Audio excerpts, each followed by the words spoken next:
Okay, I think everything's good from my end. We're gonna find out in just a second. Let me do both.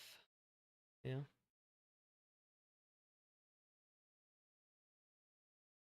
Cool. I think we're all good. Good looking good. Hell yeah. Oh, we don't have a question. Today's question is, what's our question? What's your favorite Halloween candy? Oh wait, Em and I have already done that though. I think we did Yes. do. Yes, we did you a have. Halloween I think we episode did. where we did that. I think we did that. It sounds familiar. Yeah, I like okay. candy corn. Yummy. Ugh. Yeah, we did do that. We had No, candy that corn wasn't puffs. candy. That was. It was What, snacks. what's your but like, controversial opinion what do you about give? food? What do you give for Halloween if not snacks? Rocks and crystals if you're that one old guy. That's true. I got an apple one time. Dollar bills. Dollar bills? What? Glow sticks. I got glow sticks a lot. You got glow sticks? I never Also got glow sticks. sticks. Yep. What? Glow sticks are great. I'm not saying they're not. Just that I was never given them for Halloween. No, I know. I just feel bad for you because they're great. Wow. Damn. It's Okay. true. I'm not gonna lie.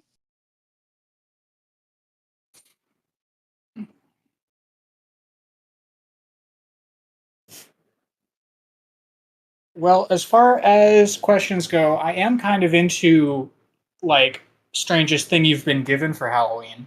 That's kind of fun as far as a player question goes. But for the characters, M suggested greatest fear. Greatest For weakness characters. again for everybody? Nah. Or like favorite, Halloween, Hallows Eve, spooky times, Day of the Dead tradition for characters.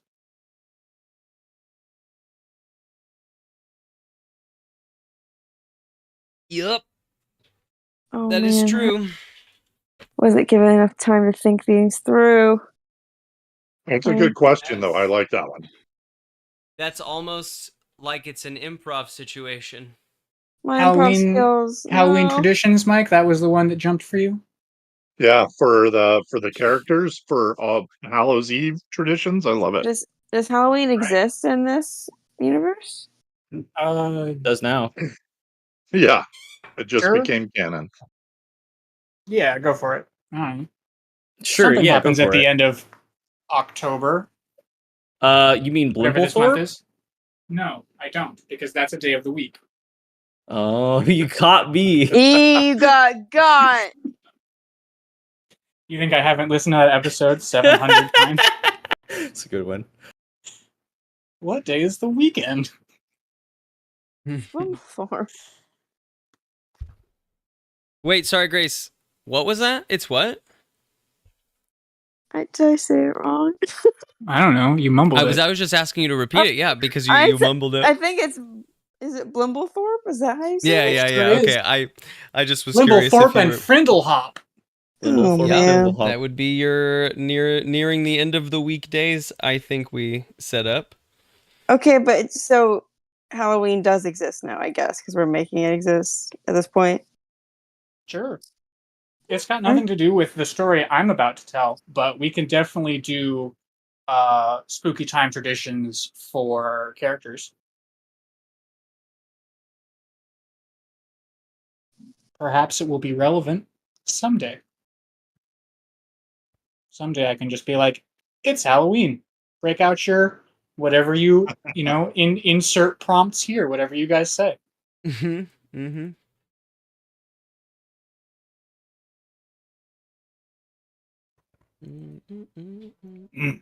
Some good hooch. All right. You enjoying the hooch from Uncle Brian, Gabe? I am enjoying Uncle Brian's hooch. It is not apple enough to ruin a cup of coffee. So I've got a cup of cinnamon coffee. It smells like apples, but it does not taste like apples. Mm.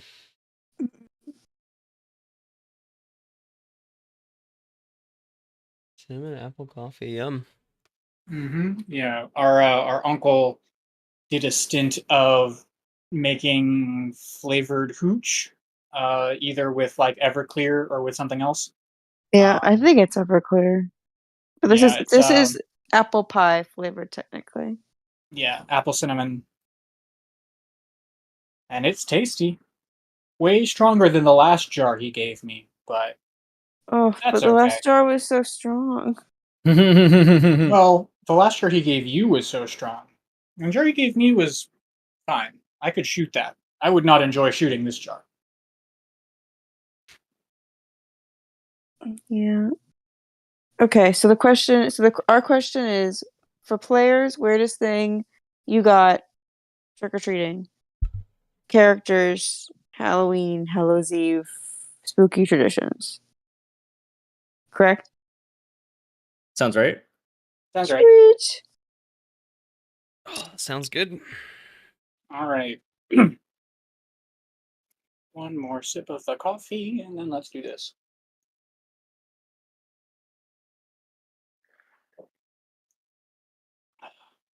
Okay.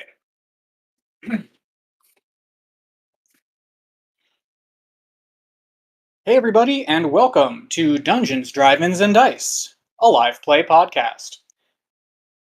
I'm Theodore Stringer, your resident GM, creator, and player of the world. Hi. Weird to be hearing from me this early in the podcast, perhaps, but we're doing a Halloween episode. Woo! Yay! Yippee! Or woo, spooky, I guess. Ah. So we're going to do Halloween themed questions, and since I am taking the lead this episode, I will announce them. Our Halloween questions are for the players. What is the strangest, weirdest, most disappointing, or perhaps the best, the most amazing, blow your mind, whatever thing you received as a Halloween treat, gift from a stranger at their house, trick or treating? And for the characters, do you have a Halloween spooky time tradition? And if so, what is it? For myself, the strangest thing I received for Halloween was probably rocks. We had an old man in our neighborhood Mine. who gave out rocks. Not just rocks. You make these rocks sound dull. I mean, they weren't from his yard. They were crystals or whatever. They were like he was in his 70s or 80s, and I think he was trying to like give his rock collection to the next generation or some such. Was sort of the vibe I got because they were like all laid out on a table, and you got to pick one. I think I would get down on that as a parent of a child. I know as a child, I would not get down on that. And I'm not a parent currently, but if I had a child and my child got cool rocks, they would be upset and I would say, well, fuck yeah, let's go. Let's get these rocks. I have Cool some of the rocks, here we go. crystals. I still have some of the crystals in my little mini rock collection from. Yeah, I do actually think that this kickstarted a rock collecting habit in my sister. Yep. Because for a long, long time, then she had like a big basket of rocks. I got just that lived in her rock room. sickness.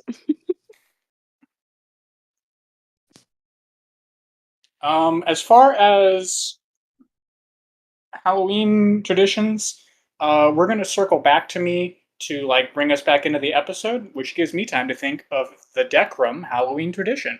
Take it away, M. Oh, that's cute. Okay, I'm M, and I play Haribo Tamagotchi, changeling artificer, not from this world. He... Halloween traditions. I feel like, if I recall, the best version of a Halloween tradition in space is to lock yourselves in your room and lock the doors because things get horrible out there. If I remember, we did like one space Halloween episode and it was just like aliens on the space station hunting people. And I would imagine that, like, I think the way I set it up maybe was that it was like a common occurrence every year. And now that someone lives in that space and has for many years, it's interesting to think about. So he, probably like everyone else, they do, like, you know, they'll do like movie marathons. They'll make it fun, Halloween parties, but you lock the doors and you don't open them after a certain time. And then you're there for the spooky days, however long that is. Yep. Trick-or-treating was wild for him to learn.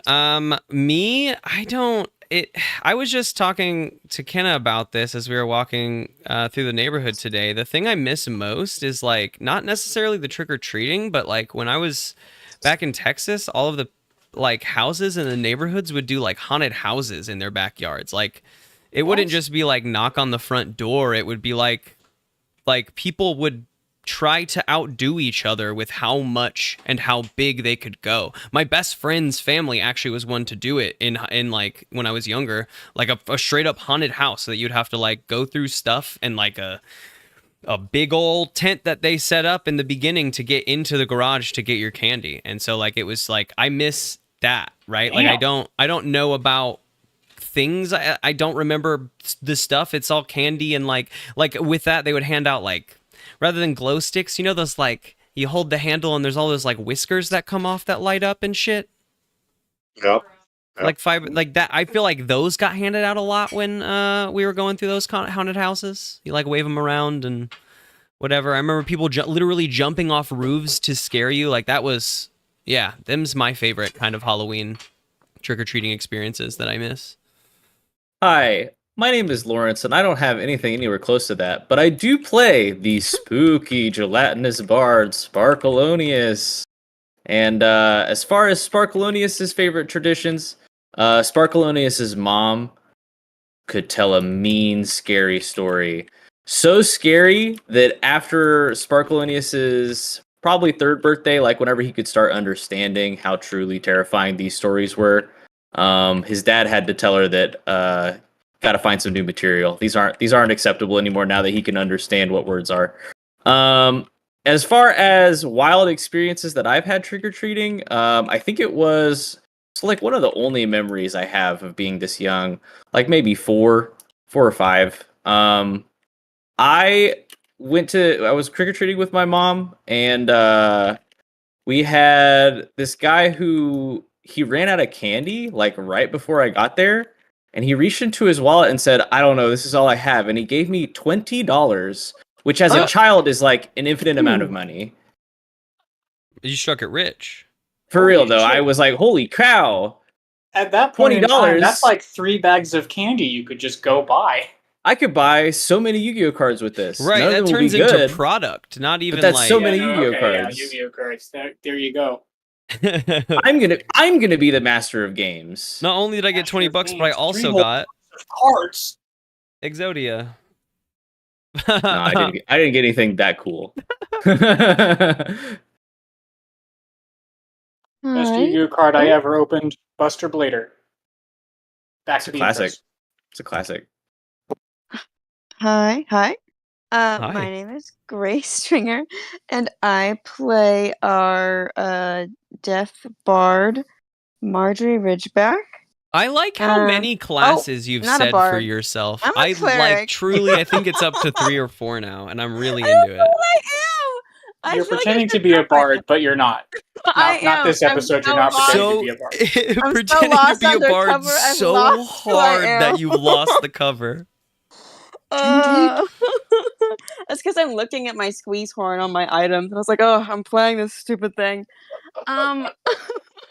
Okay, try 2. My name is still Grace, but I play Margery Ridgeback, who is a cleric focusing on necromancy.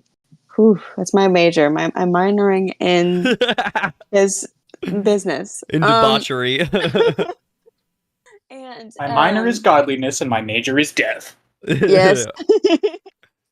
I'm also minoring in first aid. Talk about minoring. I think something that Margery liked likes about Halloween is the pumpkin carving, and not just pumpkins. I'm sure there's also other fantasy gourds that exist that people carve and put different lights into, whether it's magic or just a traditional candle. What's your favorite fantasy gourd? Oh, well, my favorite fantasy gourd has got to be the old Traditional pumpkin. Mine's the purple glippin, uh, which is green, of course. Which is green, of course. yeah. Anyway, Gourd carving. yeah. Anyway. Well, I think. Sorry, I was taking a sip of my little dirty Shirley I made here. I never really thought about how easy it is to bypass a question if you just wait a little bit and then say, anyway. I'm trying No, to I get to know, the plot. I know. It's trying to I escape know, me. it's just very funny. Being on the streets, I think she likes seeing all the little different lights and all the different shapes. And some people carve, symbols for protection from their, respective deities to keep away the evil that might exist, or the spookies. And some things are fun, you can get creative with it. So I think that is the tradition that Margery likes the best. Is Does seeing all the Margery different. carve? Does she go big on that? I think if she could get her hands on something like an apple or a fantasy apple or a fantasy pear, she'd carve something, put a little purple fire into it from our Lord and gourds. Savior. I do really like the idea of magical symbols carved into gourds for Halloween, like protective runes carved into a pumpkin. Imagining like a cottage with a perimeter of pumpkins around it. I was going to with say your magical year-round runes. wizards could even use like things like acorns and stuff where you get to carve tiny runes into them. Yeah, I pulled that out of my butt, but I can't think up of a fake pumpkin name to save my life. No, I'm super here for it. Pumpkins is pumpkins, Traditional pumpkins, we love it. And apples and pears also somehow. Well, I don't feel like how many pumpkins do you find in the city, Who wants to try and make up a fake fruit? Like, There's so many good options. the audience you don't need knows. to make up stuff. Hey, audience. You know when we've made up a fruit. That's not We a have real fruit. Blimblethorpe and It's a Frindlehop, fake sure. fruit. But we also have pumpkins, apples, and pears. So don't We like draw get it a twisted. line. They're And that line is fruit. Fantasy pumpkins, fantasy apples, and fantasy pears. You're right. It's different. All of which are gourds. Yeah. It doesn't have to be different, though. It doesn't have to be. Listen, I feel like if you can make a bong out of an apple, you can make a jack-o'-lantern out of an apple. And these are fantasy apples. Right. So there's the sky's the limit. What a one-to-one comparison, because like a bong made out of a pumpkin. That's like, crazy. Talk That about would a be gravity bong. significant. Yeah. That's a serious piece of vegetal equipment there. You could carve the face to look like the Vegetable pumpkin's equipment. also high. Vegetal equipment is good. And gourds, it can get fun with the shapes. Title of my memoir. All right, Grace. The worst thing that I ever got was freaking the freaking Parmesan cheese packets you would get with a pizza. What? Oh my god. I got like a handful of Did them. you have a pizza? This is important for the story. Was this in No. our neighborhood? When was what? This Was is this after I trick-or-treating. stopped trick or treating? Gabe, the memories of us trick or treating together are few and far between, because eventually we just started going with our respective friends, because our neighborhood wasn't great with the spots. was Yeah, rocks and pretty Parmesan okay, cheese. but it That's wasn't like- clear. Our neighborhood was a huge mixed bag. Maybe it was just that they Rocks got and caught off cheese. guard, or that they were Rocks maybe and a little cheese. Parmesan drugged. cheese. But well, here's the thing: is they also had the guy who wanted a joke, and if he knew your joke, he would take candy from you. It's true. He smoked a corncob pipe on his porch every Halloween, and he let you know when you showed up. If I know your joke, I'm gonna take candy I'm from not you. going to your house anymore. Yeah. I'm pretty sure that was a bluff, like a fun thing, like a fun challenge for the kids. But who's to say? He never said that my jokes were. Where do you think he got all the candy he gave out if he didn't know your joke? Fair? This Fair, is an but, endless cycle. He just takes candy and he gives it out, and he takes it and he gives it out. Doesn't need to buy If it any year. If he's running low, he just lies so he doesn't know he knows your joke, and then he'll take the candy and give it to the next kid. It's perfect system. But anyway, the worst thing I ever got were those little stupid cheese packets that you that come with a pizza that you rip open and put on top of your, like the snow cheese. That's fat shit. Yeah, that's Wow. rough. Dark times. Dark times. Oh, sad. Weeping and ripping open a cheese packet and eating it while your friends are eating candy. Yeah, and then like immediately facing a crunch bar and like in the next bite. And then you have to eat the crunch bar next. Uh, all right. And I am Michael. I play Thaddeus Offcut, the security officer and bass rhythm section for Kissing Booth, who also happens to be a fighter on occasion. Um, for for Thaddeus, growing up, the big thing with his friends when they were younger was late at night after last meal had been eaten and the fire had gone out. He and his friends would take the pale ashes out of the fire and rub it all over themselves and run through the caves and try and scare each other. So that was his big spooky Hallows Eve thing, was covering themselves in ash Ghost and then tag. scaring the crap out of each other in the caves. For Michael as the player, the weirdest thing I ever got on Halloween, and this is going in the way back machine, is we went out trick-or-treating and I got a sandwich bag, not even a Ziploc bag, but one of those weird fold-over sandwich bags full of assorted Band-Aids. They were new, not No! used, Band-Aids? but a sandwich bag of Band-Aids. That's can't worse even. than Parmesan cheese. That is so much worse. At least you can eat Parmesan cheese. Or look at You rocks. could try to eat Band-Aids and look at them, but it's just not as good. And it's not like they were I'm even so fun mad colored. on They your were the behalf. boring flesh tone Band-Aids. So Did everybody Ugh. get one, or were you the chosen one? oh no, everybody in our group got a little baggie of Band-Aids. Just in case So you So that means fell that or this what? person spent at least like an hour or I don't know if two we looked like clumsy putting trick-or-treaters Band-Aids. or what. Band-Aids are also. Oh, well, I guess that was back in the back days. I guess Band-Aids were I'm expensive. just imagining a way back person like putting Band-Aids into little bags and being like, the children will love these. It's true, they Definitely will. not a money-saving option. No. Their parents will be into it for sure. Well, once again, I'm Theodore Stringer and I'm the game master. And now I have to present a Halloween tradition for Decrum. And what I have come up with is that every year in Decrum, the children of town and also the outlying farms, we all come in to town for Halloween. There is like a festival, sort of market day adjacent, for the parents, but for the kids, they all get invited into the Lord's mansion, where they reenact the legend of Sir Keegan, who was a knight of folklore who was possessed by demons, and went around murdering his faithful soldiers in the garrison.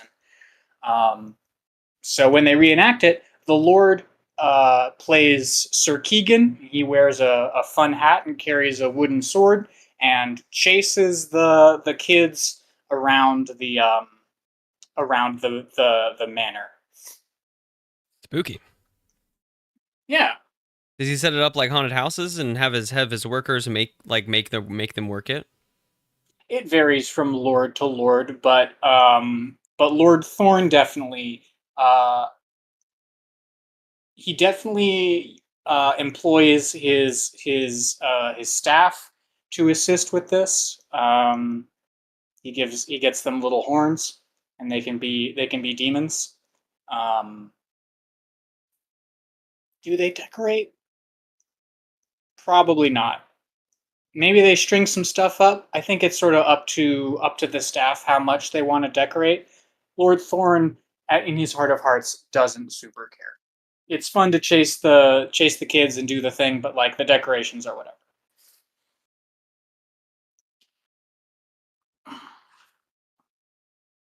And on that note, it's time for a spooky story.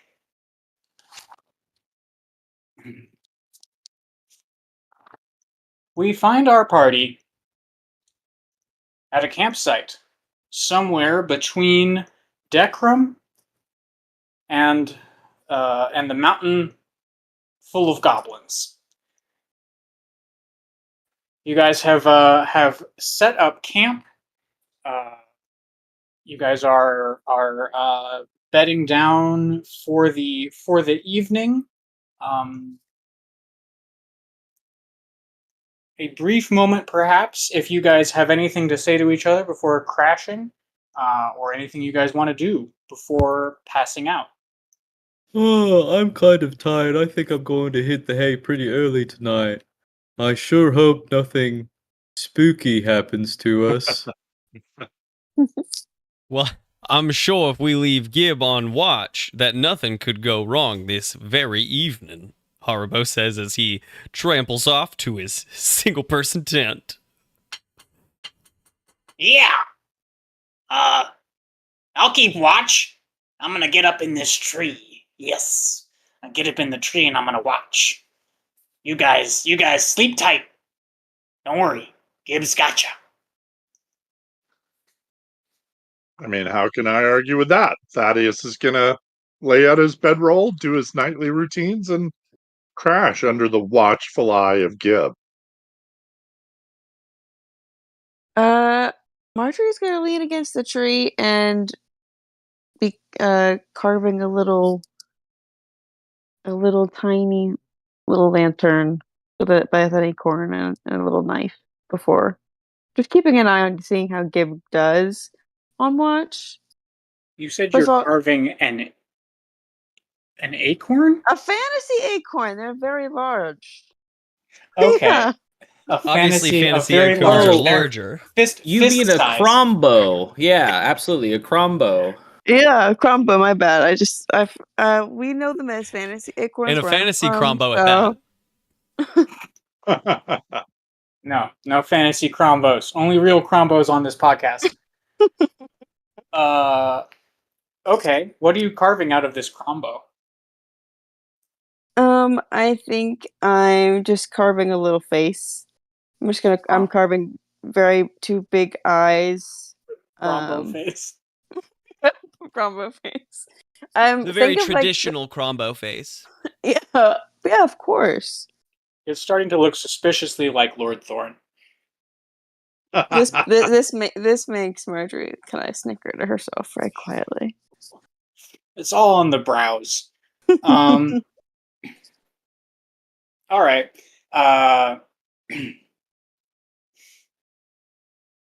So you're working on this crombo. You're making a thorn. You watch everyone sort of toss and turn. I don't know what Sparkleoneous quite does. He doesn't, he judders? I don't know. He's in his pot. Never mind. It quakes a little bit. You can hear the lid rattle the just lid. a little. The lid moves with his snores. But as you are working on your crombo, all of the different movements and everything, it slows down, the breathing evens out, and your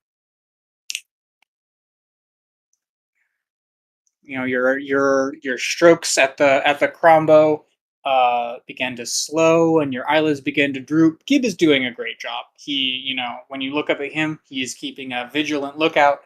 But your eyelids begin to droop and droop and droop. How long are my eyelids? Wow.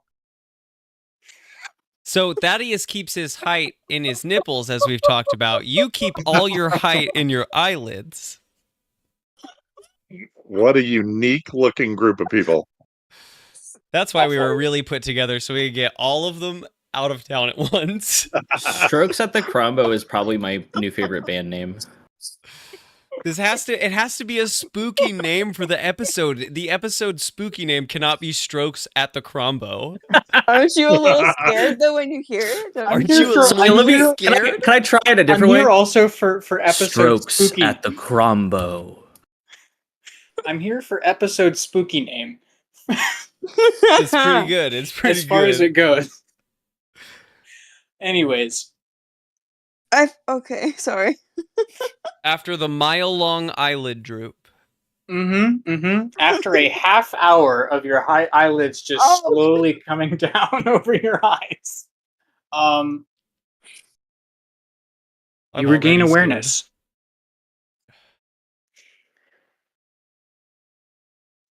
You regain awareness, and it is entirely dark.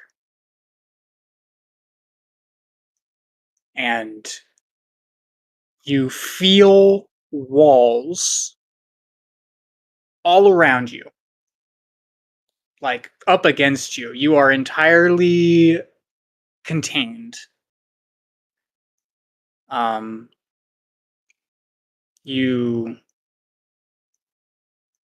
You cannot see. From what you can tell, from what you hear nothing.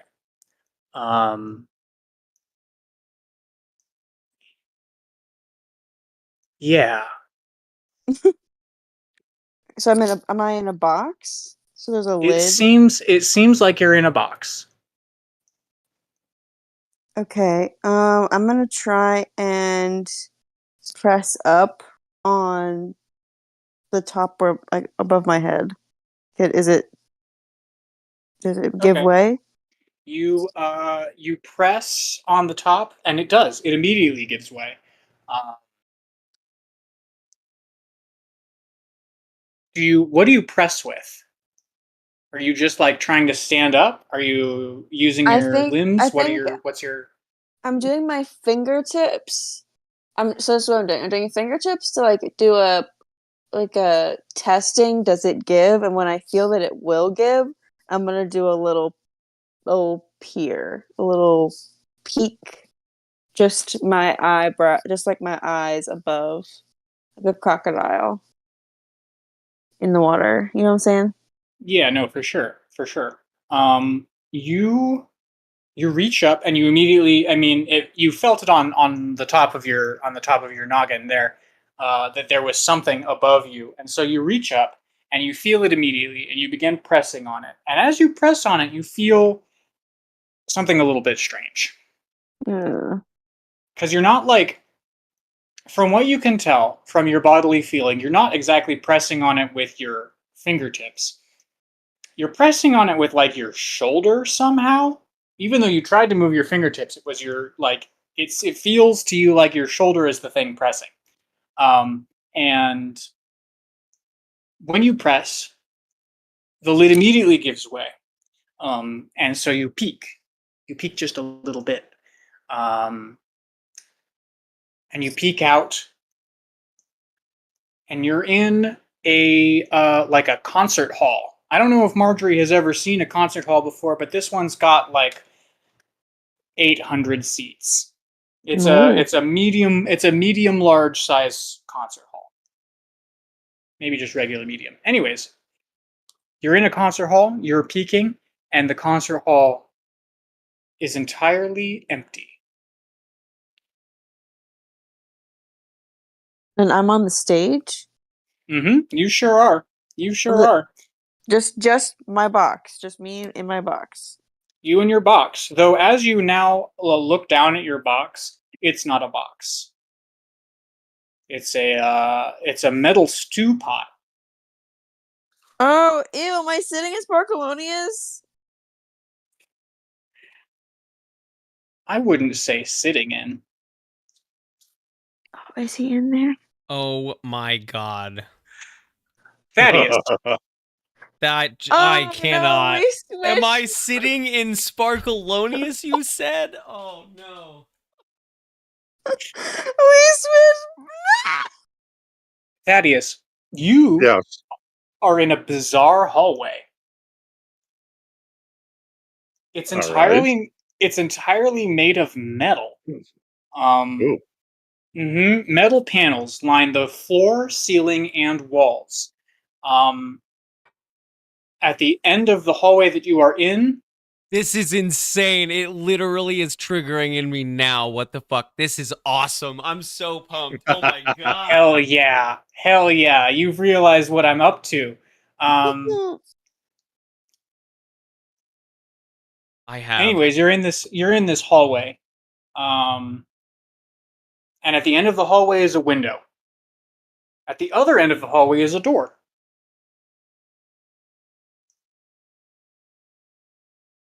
What do you do? Well, I'm going to go look out the window first before I go through the door. So I'd Oh, like to hell go yeah, you peer are. out the window. Okay. You go to look out the window. And as you approach the window, it looks like it's night. It's black outside this window. But as you approach the window, your perception of the night begins to change because, like, there are more stars than there should be out in this window. And Oh. from your knowledge, Thaddeus, of looking out at the sky at night, you know what the stars look like. These stars are different. These are different stars. They're all wrong.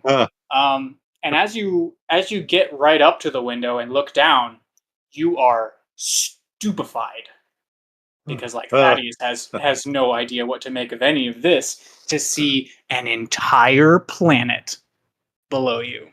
Oh, Continent yeah. and oceans and clouds and forests and everything so big and so far away from you.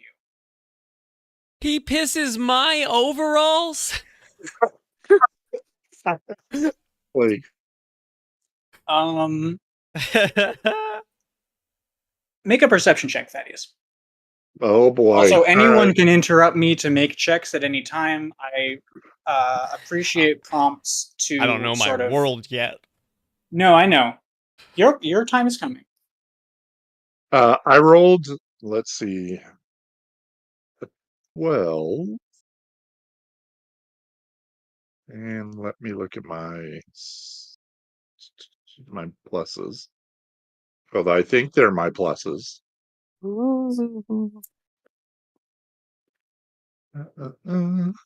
Whoever has mine, sorry. My sheet's weird. Yeah, so that's a total of 14. Oh, are you looking at my sheet? I love that. Okay. With a 14, as you sort of start away from the window, from this wild thing that you've seen, you catch a glimpse, sort of a flicker of your reflection in the window, and you see that you are in possession of a shock of curly red hair. You feel beneath your feet a rumbling. Rumbling? A rumbling. Hey, pause for just a moment before you keep going. This is awesome, but you're breaking up a little bit here and there. Can you leave and come back in just to see if that refreshes it, Gabe? Were you guys hearing a little break up there too? I was hearing it, yeah. Okay, Yes. okay, cool. Can't say that I'm a huge fan of Discord's new sound effects. No. The sort of the sproing noise that it makes when you rejoin is kind of fun, but like, no. Oh, I silenced all my Discord effects long time ago. Discord is a silent application for me. But the sproing is so happy. It's like, look. It is kind of a happy sproing. How are we sounding, by the way? It feels better now, right? When you joined, it was still a little off, but that was back to normal. Okie doke. Anyways, Thaddeus, you feel a rumbling. Mm-hmm. And this rumbling is also different from any rumbling you've ever felt, because any previous rumbling has been an earthquake or some sort of natural phenomenon, but this one's got a much higher frequency than any sort of earthquake you've experienced before. It's a high frequency vibration almost, rather than a rumbling. And as you look out the window at the planet below you, the ship makes a jump. And you see the planet maddeningly quickly vanish from your sight, quickly becoming a blue-white dot amongst the stars. Yeah, Thaddeus is officially freaking out a little bit. Sparkleoneous shits his pants. Yeah, And by that I mean oh Thaddeus my is. god! By that you mean Margery has to. Oh wait, yeah. Okay, hold on. Yeah. Wait a minute. Wait a minute. Margery looks in the pot to find. Never mind. Sparkleoneous, I can't. That's horrifying. Sparkleoneous, you feel weird. I feel weird. You feel Can I look down? Yeah, you can. You can. You look I look down. down. You've got legs. Oh, I've always got legs. Wait But a how minute, these long are are they? different. You've got These bones. are different. I've got bones. I don't even know what those are. And thus you feel very strange. You feel much more rigid. I feel And- structured. I might Mhm. become an accountant. You've got joints. You've got hair. It's wild. It's wild out here, and you are surrounded Hold by. on. Do I have a mouth? Yes. Oh How- no. But how Sparkleoneous long are all screams. of these things? Oh, Margery, you don't have a mouth. Oh, worse. No, you can't do that. Nope. You don't have a mouth. You can't scream. No screaming. You have no mouth, and you cannot scream. I've definitely heard Sparkleoneous scream before. I thought for a second I was gonna have to talk like Sparkleoneous, but it seems like our accents. he's learned how to vibrate, has- though. has that was a not- practice. That's gonna get confusing for me here. So I don't want, as much as I would love everyone to try everyone else's voices. That does sound funny. We're gonna stick with what we're doing. I'm Sparkleoneous. I always talk like this. It's intrinsic to my being. Turns out that's not the way it comes out of his mouth. That's just Music who he comes is. from the soul. Yep. So you scream.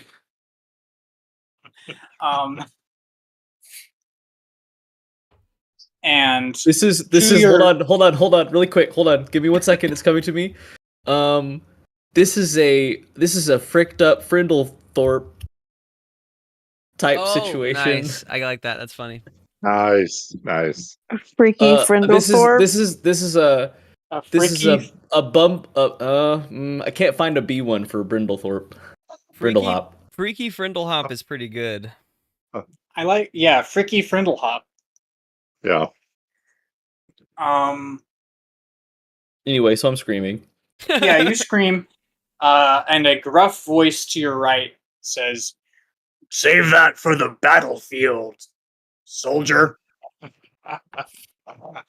Sparkleoneous and turns to his left and screams more.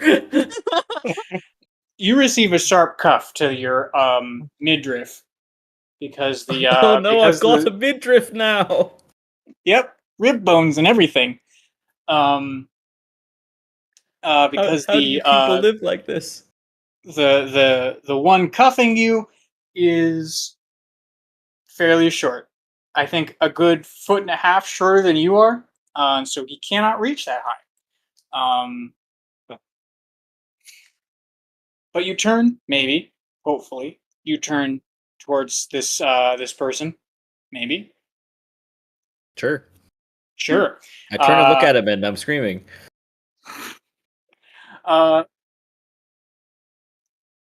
He ignores your screams.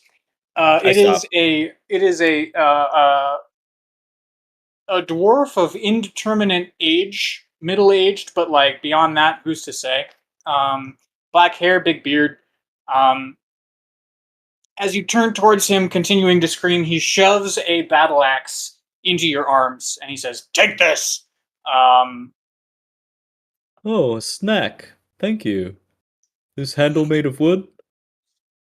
It is, yes, but you shouldn't eat it. It's not good for a dwarf's digestion. Oh, am I a dwarf?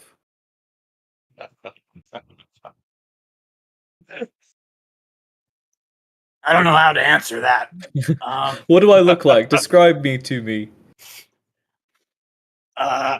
You're tall. You're really tall. You've got less facial hair than you should have. And it doesn't seem like you know what to do with that fucking axe in your hand. Do I have any facial hair at all? No. Masculine or feminine? Masculine. Okay, alright. I can work with that. Aye. I Well. hoist the axe above my head quizzically. That's much better, yeah. Like this? Do I fight Just you? like that. No, please don't. Okay. I'm much too small. Alright. Well, no. I'm much too dwarfish. I mean, this is clearly a dream, so, I mean... Hey, I guess I'll Hey. go with you for now. Dream person. Hey, you put that fourth wall right back up. I'm gonna pretend you didn't say that. Follow me. Alright. He leads you to a big set of double doors. You see around you many other dwarves running about, prepping armor, hammering things, sharpening other things, and generally readying themselves. Haribo. Yeah. You're sitting in a courtroom. Eh. You are surrounded by folks. They seem like regular folks based on what you have seen of this world. Me too.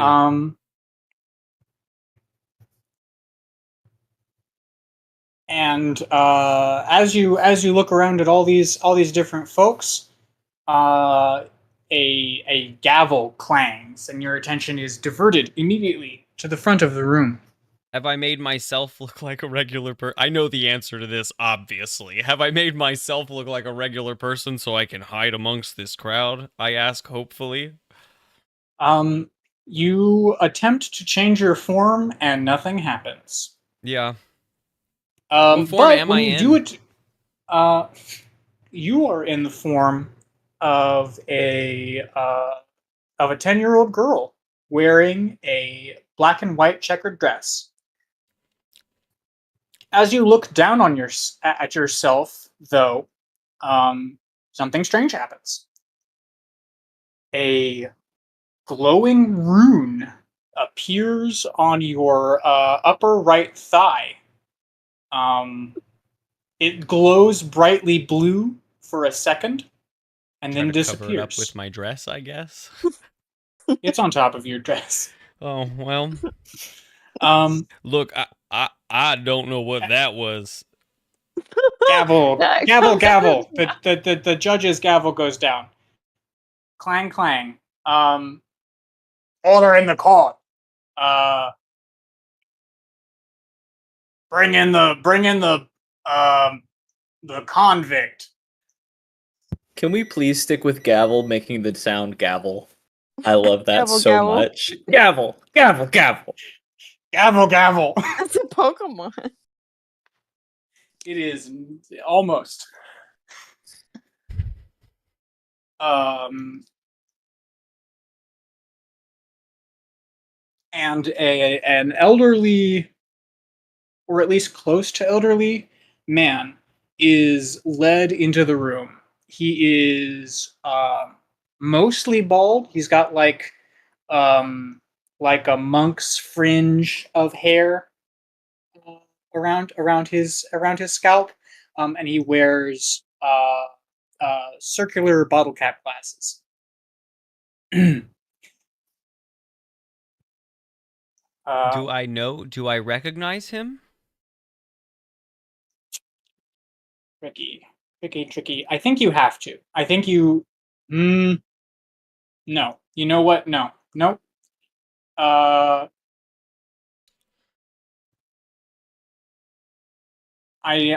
You do not recognize him, Haribo.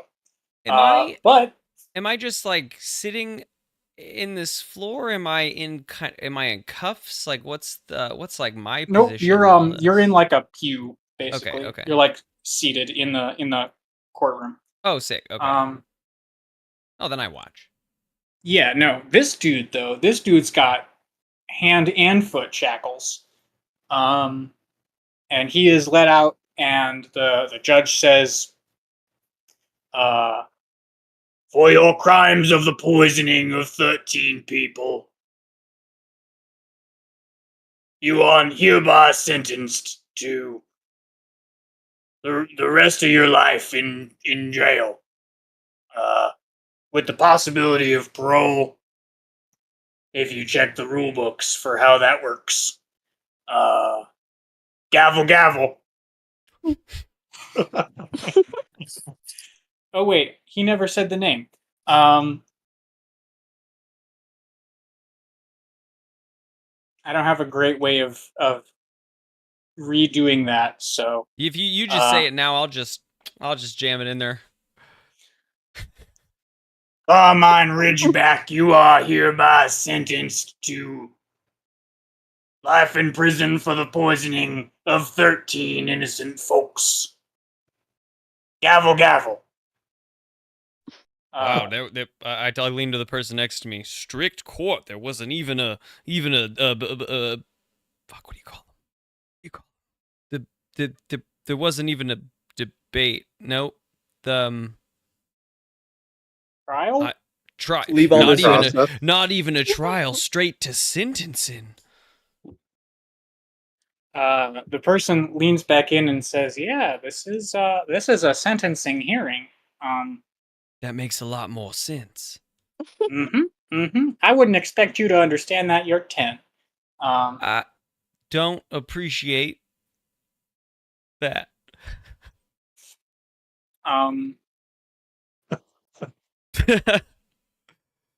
This conversation happens before the sentencing, I will say. And Gavel. when the gavel goes, gavel, gavel, and at that second gavel, the entire setting changes.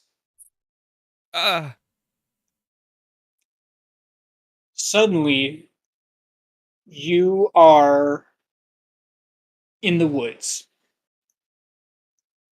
Jesus. It all feels so real. Margery, you're in an empty auditorium. What's up? I look down at myself. Am I? You're a pile of goo. You, Margery Ridgeback, are a pile of goo. This is not good. Margery. Might you even say she was moist? Yeah, damp even. Margery Ridge Goop. Margery goo. Okay, I don't think it'll work, but I try to cast a Toll of the Dead. Does anything happen? No. Okay, I didn't think so. Okay, well, I better slurp up this pot. How do I do that? Do I roll for slurping? No. For slurping. I don't Oh see my on your God. character sheet where you put your as fun as that slurp sounds. number. As fun as that sounds. What are my bonuses on slurping? If I had thought of that, then I would have made Lawrence make a check for his meat body. But I didn't, so no. Oh, no a meat check. body definitely has to make a check for slurping. Oh, okay. Well, then both ways. Sparkleoneous and Margery make Constitution saves. 8. Okay, Constitution. Do I look at? I guess I don't look at my numbers, do I? Yeah, you do. Oh, You're still you. You have numbers. I'm not gonna make you swap character sheets. That's so much work. Oh wow! Oh my gosh. I got a 22. Holy shit! Yeah, you slurp right out of there. I'm a natural. You crit your slurping check? Man, yeah, I rolled a 19. Nice. Yeah, You just place yourself right out of that pot and onto the stage, and now you are on stage in an empty auditorium. The lights are warm. Okay. Then I take the pot with me. But what did Lawrence roll for not foreplay? 8. You rolled an 8. We'll get to that when we get to it. Okay. All right, fair enough. What No, we slurps around won't. Not this what episode. what slurps around comes around, I guess.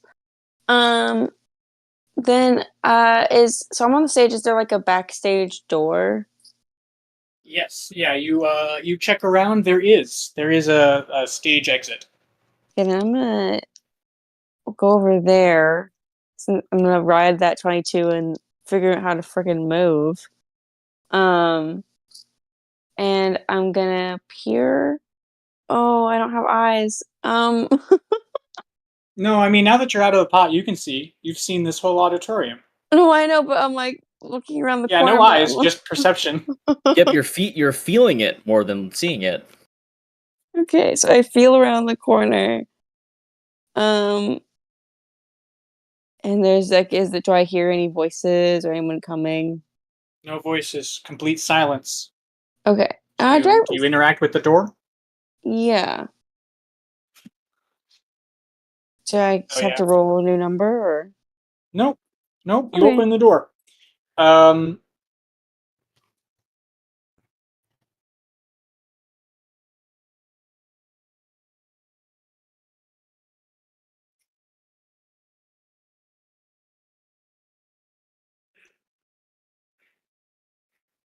You open the door, and through the door you see a wide vista of hills. But the hills aren't the important thing. The important thing is the huge battle taking place on the hills. A war is being fought through this doorway. Oh. Yep, that's what's through there. Close that right back up. Sparkleoneous. Back to the Yeah. auditorium, I guess.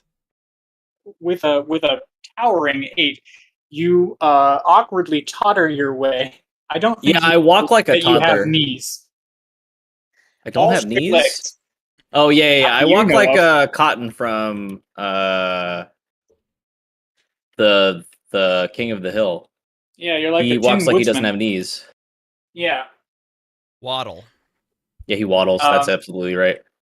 Yeah, you waddle your way to this big double door, and the dwarf in front of you says, "All right, just through here." And he gives the door a shove, and the door opens, and suddenly you are standing on a cliff, on a ridge overlooking The back sweeping of a hills. ridge. Nope. Other way. Turn around. Oh, sorry. Yeah, over there. See it? Yeah. Over there, sweeping hills. And on these hills, an immense battle is being fought.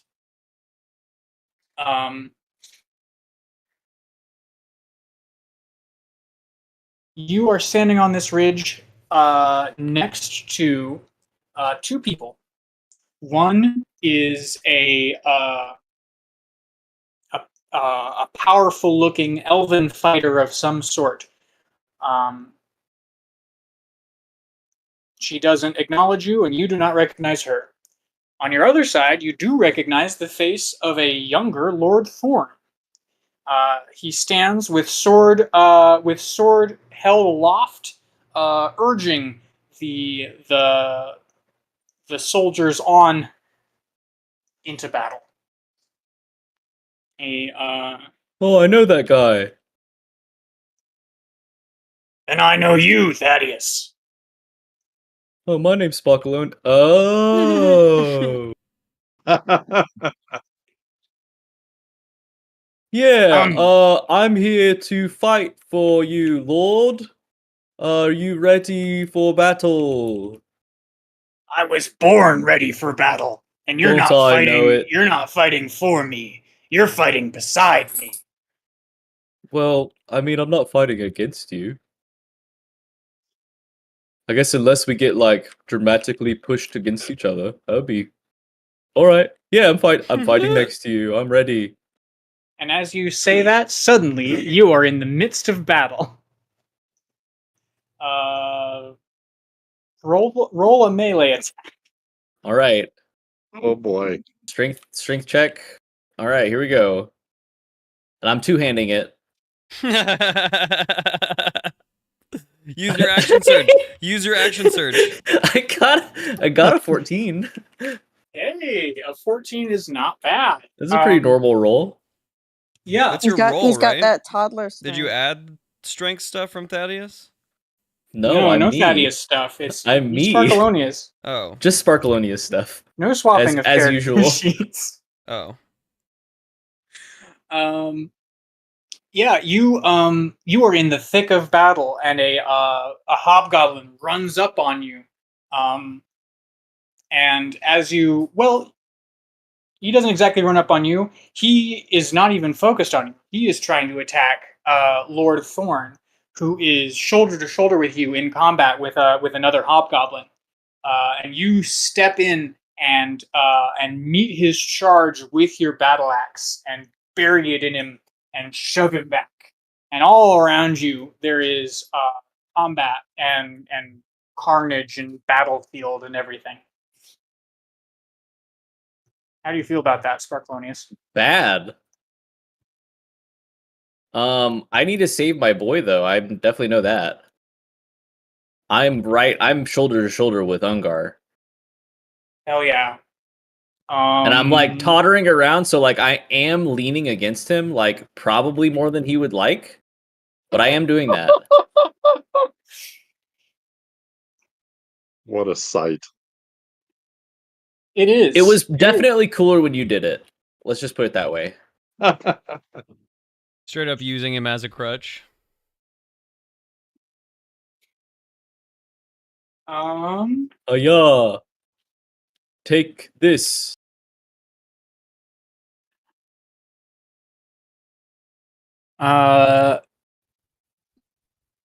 Okay. Thaddeus.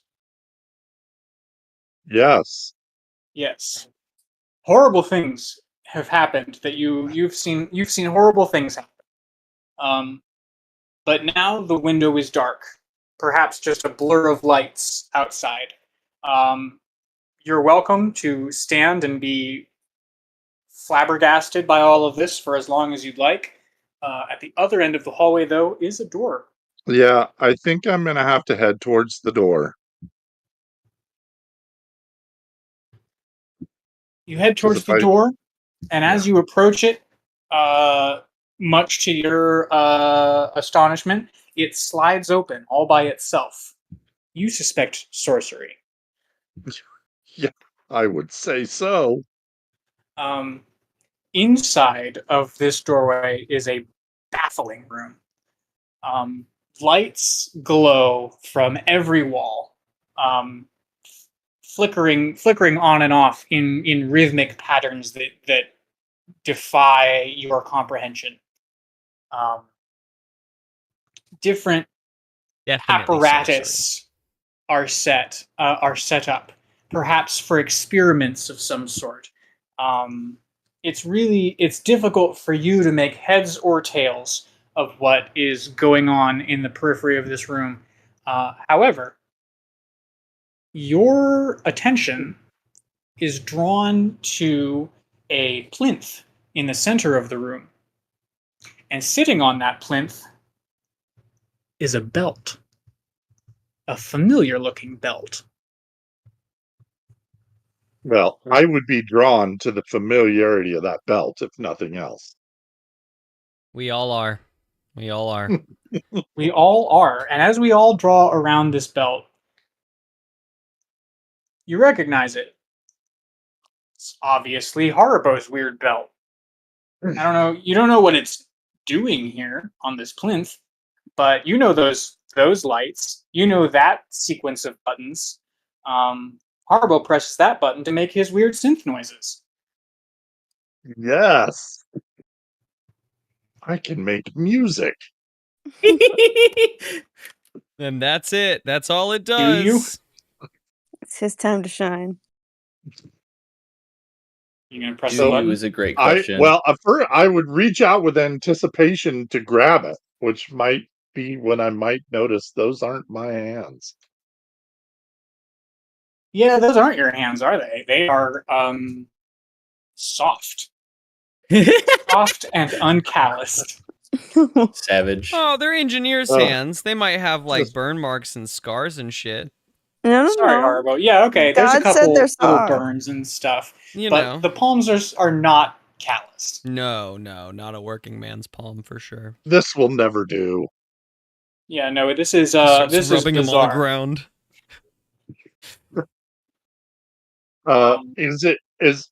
Can I pick it up and put it on, or It does not appear to be attached to the plinth in any way. It's just sitting Okay. there.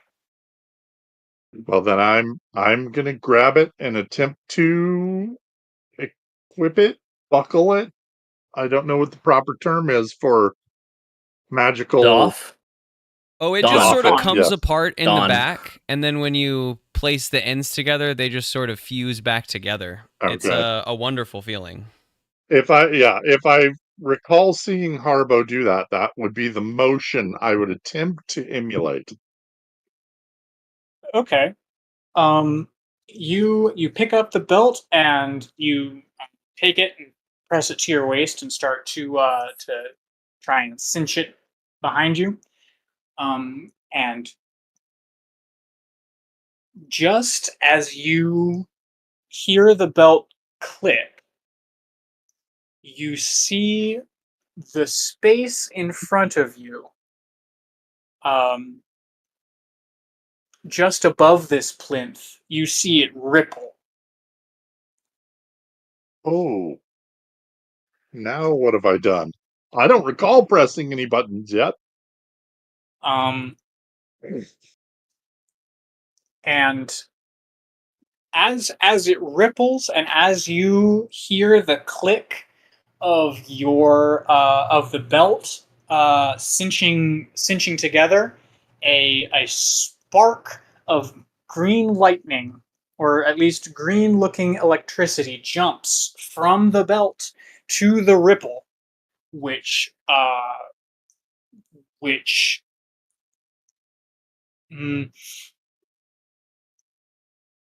and green fissures appear in the sides of this ripple, and they spread until they encompass your field of vision. Suddenly, there is a second ripple amongst these green webs of energy, and your vision goes white. Oh boy! All right. I'm going to take a brief break to refill my coffee. I will be back, but when we get back, it is Haribo's turn.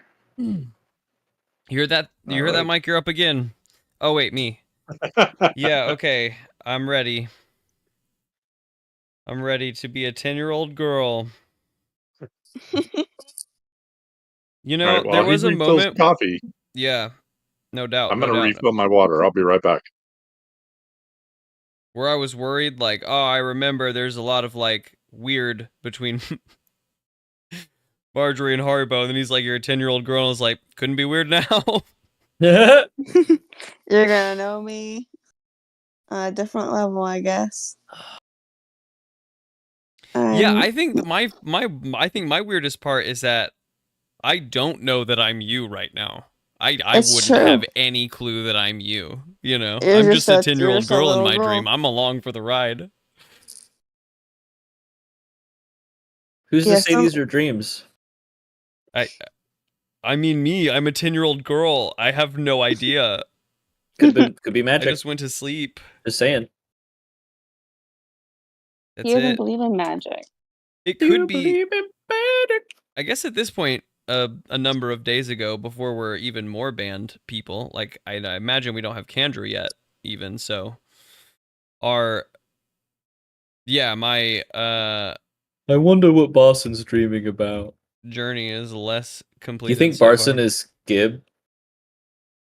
Barson my and Gibbs God. switch places. They're both I just thought- sleeping still. I was kind of hoping one of us was going to wake up as Gib. In I love Barson's that. dream, he's tied to To a tree. Thaddeus. Or to a tree, yeah, also to a tree. Thaddeus is Around, good like in the too. middle of the battle, there's a tree, and Barson's tied to it in Gibbs' body. And That's pretty funny. And Gib is just drinking at a bar. Gib has to manage Sparkleoneous. living Barson's normal life. It's honest work.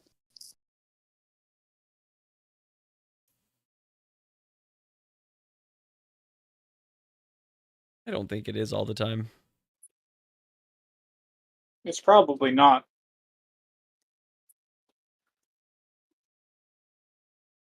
Yeah, what's Stuve dreaming about? I would have fucking blown up if you were like, and also you're Barson, or you're like, if you picked any one of us to be like one of these silly NPCs. I'm really super into this. I was blown away when I started catching on. I was loving it. I'm here for it. You gotta. I mean, once you put out like a call to the Discord that you want people's nightmares, shame on you. Those of you that didn't give me nightmares. Then people come in expecting something, so you got to turn it on its ear somehow.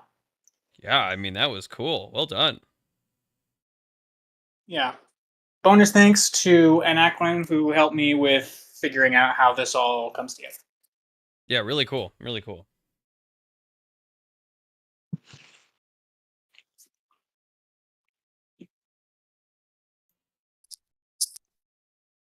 So I'm a girl, and I'm in a forest. You Yeah. are. And You're a some of girl. us don't even know what our nightmares are. You're a girl and you're in a forest. Am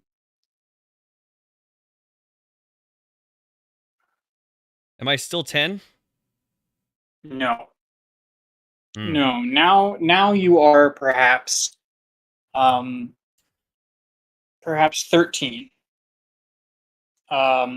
Though you are still, as far as you can tell, wearing the same dress that you were from before. And it does look like it has gone through 3 years of wear and tear between now and then.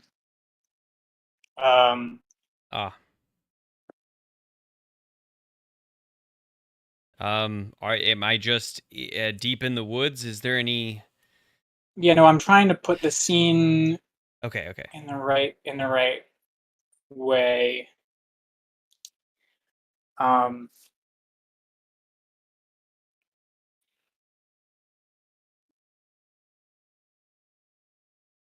Okay. You are in the woods and you are hiding behind a bush.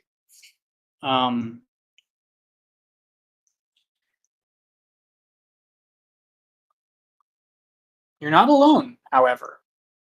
Hunkering next to you behind this bush is a skeleton.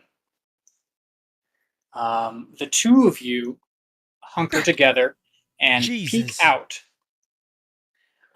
Yep, straight up skeleton. There it is. I've got Peek one of out. those in me now. I poke it. I thought it was You going to poke be the my skeleton? nemesis. I thought it was going to Yeah, be what is my it? arch nemesis. Your arch nemesis. The little What- boy that Godfrey. Oh, well, Sit down and buckle up. We'll get to the adventure. No, Margery. skeleton. You poked the Oh, skeleton. Yeah, I do yeah, poke the go for it. skeleton. yeah, you poke the skeleton. You notice the skeleton is the skeleton of a child, perhaps a couple years younger than you are. The skeleton turns and looks at you and pokes you back with camaraderie. I look back out of the bush uncomfortably. Out of the bush, you see a snare, a baited snare. It is presently empty, but you are behind this bush watching the snare, waiting for Kinda- something What kind of bait's in to that stray. snare? Oh, I'm waiting. Never mind. I pull in my curiosity. Some sort of meat is in the snare. I don't Just as I far don't as need meat. Am I hungry? Wait, am I hungry? are you gonna try and eat the meat out of the snare? I you don't monster? know. How hungry am I? You are not hungry, as far as you can tell. Then no, I'm not gonna eat the meat out of the snare. It's good Not because yet. it's raw. Well, yeah, I would Raw- cook it. I'm not just gonna like raw bat meat. I'm not just. Oh, well, okay. Bat meat. That just depends on how hungry I am. Okay, snob. Yeah, right. Beggars can't be choosers, but I don't know what I am, so I'll hold off my opinions till the end. But I guess I'm not hungry, so I'll watch. Am I a beggar or a chooser? Right. Well, currently I'm choosing not to eat this meat. As I try to go, the skeleton puts a hand on my shoulder. Yep. Yeah, it shakes his head just very slowly. I nod back Don't and eat then that. I look at the meat this time instead. You look at the meat, and as you look at the meat, you see a rustle in the bushes. And out of the bushes, snuffling around on the ground, emerges a ferret. And the ferret noses around on the ground, Oh. and then perks his head up when he scents the meat, and sort of trundles over to the snare, and grabs the meat and is ensnared. And now you have snared a ferret, and the skeleton is looking at you. Yeah, I look at the skeleton. He points down to your waist, I- where you look down and see a small knife hanging from a belt.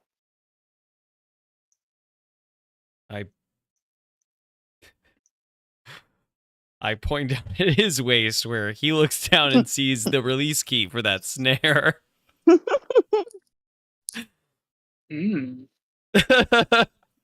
No, I shrug as that disappears into my nightmare, and I guess I take out the knife. I mean, you're welcome to point down at his waist where he looks down I and there's point just as his Elvis skeleton. bones. Yeah, he At looks his down. skeleton. And... What? Yeah, no, he feels around in his pelvis to make sure there's nothing there. Okay, I nod, and then I pull out the knife and I look it over. Is it just a knife? It is, yeah. Just I mean, I'm not hungry. I'm gonna be hungry later. No, I mean, as you pull it out, there is a couple of runes on the blade itself. But for the most part, this is just a knife. I look at the knife, I look at the ferret, and I look at the skeleton, and I sort of like point at the ferret with the knife, and I like shrug. Mm-hmm. The skeleton is nodding. He gives you a shove. All right, I guess. It's a weird dream. Skeletons and little girls, I say as I trudge across the clearing towards a ferret. Do I just kill it or what? What is this? The skeleton's giving you a big double thumbs up. All right then.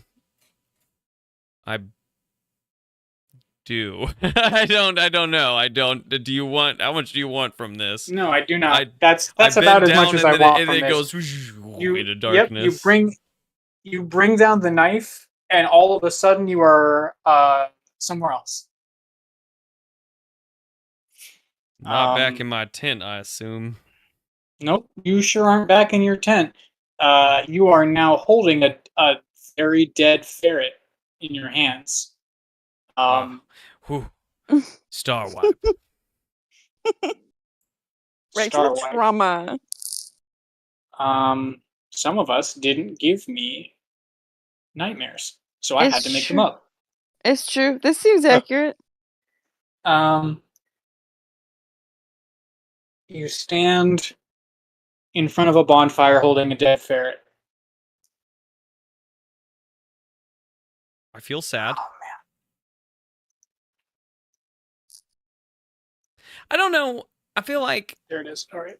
there's probably a little bit of a blend here, right? Like Haribo doesn't. I don't think that Haribo has any fucking clue still what's going on. He's just having a dream, as far as he's aware. He's having a weird one, like maybe he took something that he wasn't aware of. But he's having a weird old dream.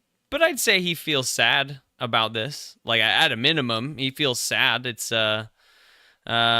I think after the star wipe, it's probably more gruesome, right? Than we're leading on with the star wipe. Like it's a little bit more of a mess in his hands than we're letting on. We didn't do any of the actual stabbing. We star wiped when you brought the knife down. So like now you're standing and holding in your hands the aftermath of that. What was once a ferret. Still ferret enough for what has to come next, I question, as I look at the bonfire and the ferret. The bonfire swirls and turns gray, and then becomes a portal. And from this portal steps Zogmoth. Zogmoth, the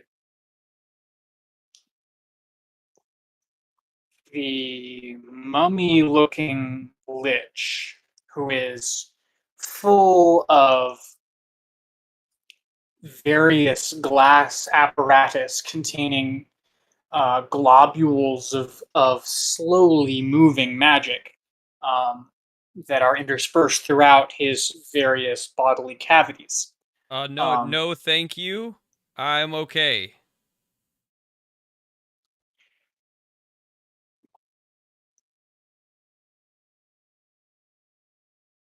Child, I see that you've brought me your chosen familiar specimen. Bring it here. I think I mangled it a little bit. No matter. Okay. And I step Hold forward. it out. Oh, all right. I do. A piece like falls, and I like pick up the piece real quick and I put it back on top. Oh God. He ignores this and waves his hand once slowly over the corpse of the ferret. And from its mouth emerges a wispy puff of light blue smoke, which he draws out and into the entrance valve for his various glass apparatus. And into his glass it goes, and you watch the colors change and the globules move as this wisp passes through the various bottles and containers within him, and changes colors and shapes and different things as it goes through him, and then it passes out a valve at his hip, and he takes it out and just jams it right into the ferret's belly. And the ferret writhes and twitches and flails about, and then is still, and then it perks up. And it looks at Zogmoth, and it turns around and it looks at you, and then Picks its it foot up flails and about, It puts it right back on its arm. it flails about trying to scramble up your arm to sort of be on your neck. Oh God! Oh God! Oh no! And then it's up on my shoulder. I'm like, thank you. Its cold little feet are on your neck. It curls around your neck like a little scarf. Wonder, just a Like a- little. And it's Hug for your not neck. It's a hug for your neck. mangled anymore. Is it still all mangled? Oh, I should have described that. Yes, as the vapor is inserted back into the ferret, you watch as all of your handiwork is slowly erased and repaired to create an entire whole ferret. I gotta get better at that. I mean, you got to have all of his bits attached, at least to start.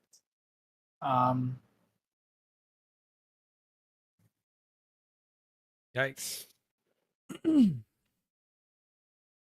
Margery, you are looking through a door onto a battlefield. Make a perception check for me.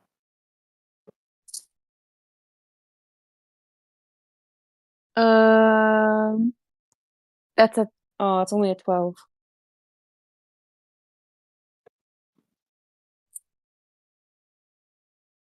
Okay. With a 12, you sweep the battlefield with your gaze, looking over it for anything of interest, and a flash of gold catches your attention,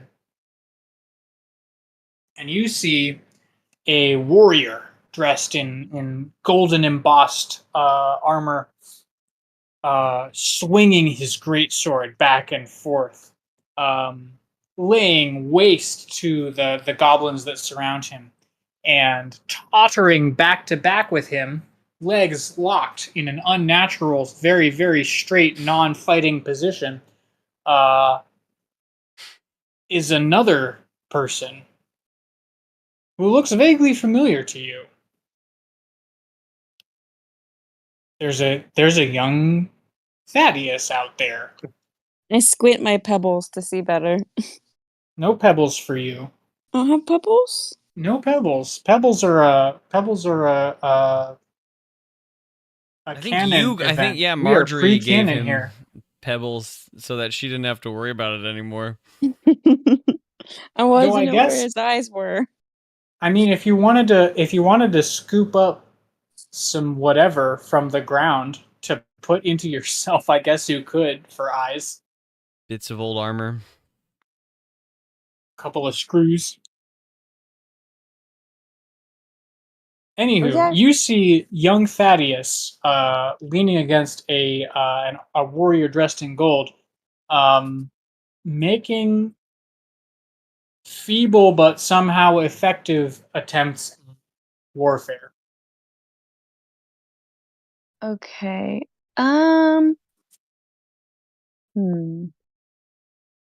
Tough. I don't have my gator. So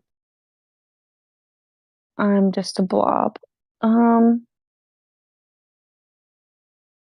I have a horn? Can I try and play a horn? Yeah, you do. You've got a horn. But it's not my squeeze horn. I only know my squeeze horn. This complicated instrument. Who knows Oh, what you no. know? That's true. Okay. I'm gonna try and get their attention with the horn because I don't know if I can yell as a blob. Are you trying to do this from your side of the door, or are you going to try and go through? Oh, I guess I'll just be like, not. I don't want to be in the fight because I'm blob. I'm not sure how I take damage. Poorly. So I'm gonna be like doors open, I'm gonna do a little doot doot, doot boop boop, through the door, try and get their attention. So you're not going through the doorway. No. No. Okay. You play your horn. Make a performance check. Oh, performance. I don't even know what that is. Okay. P.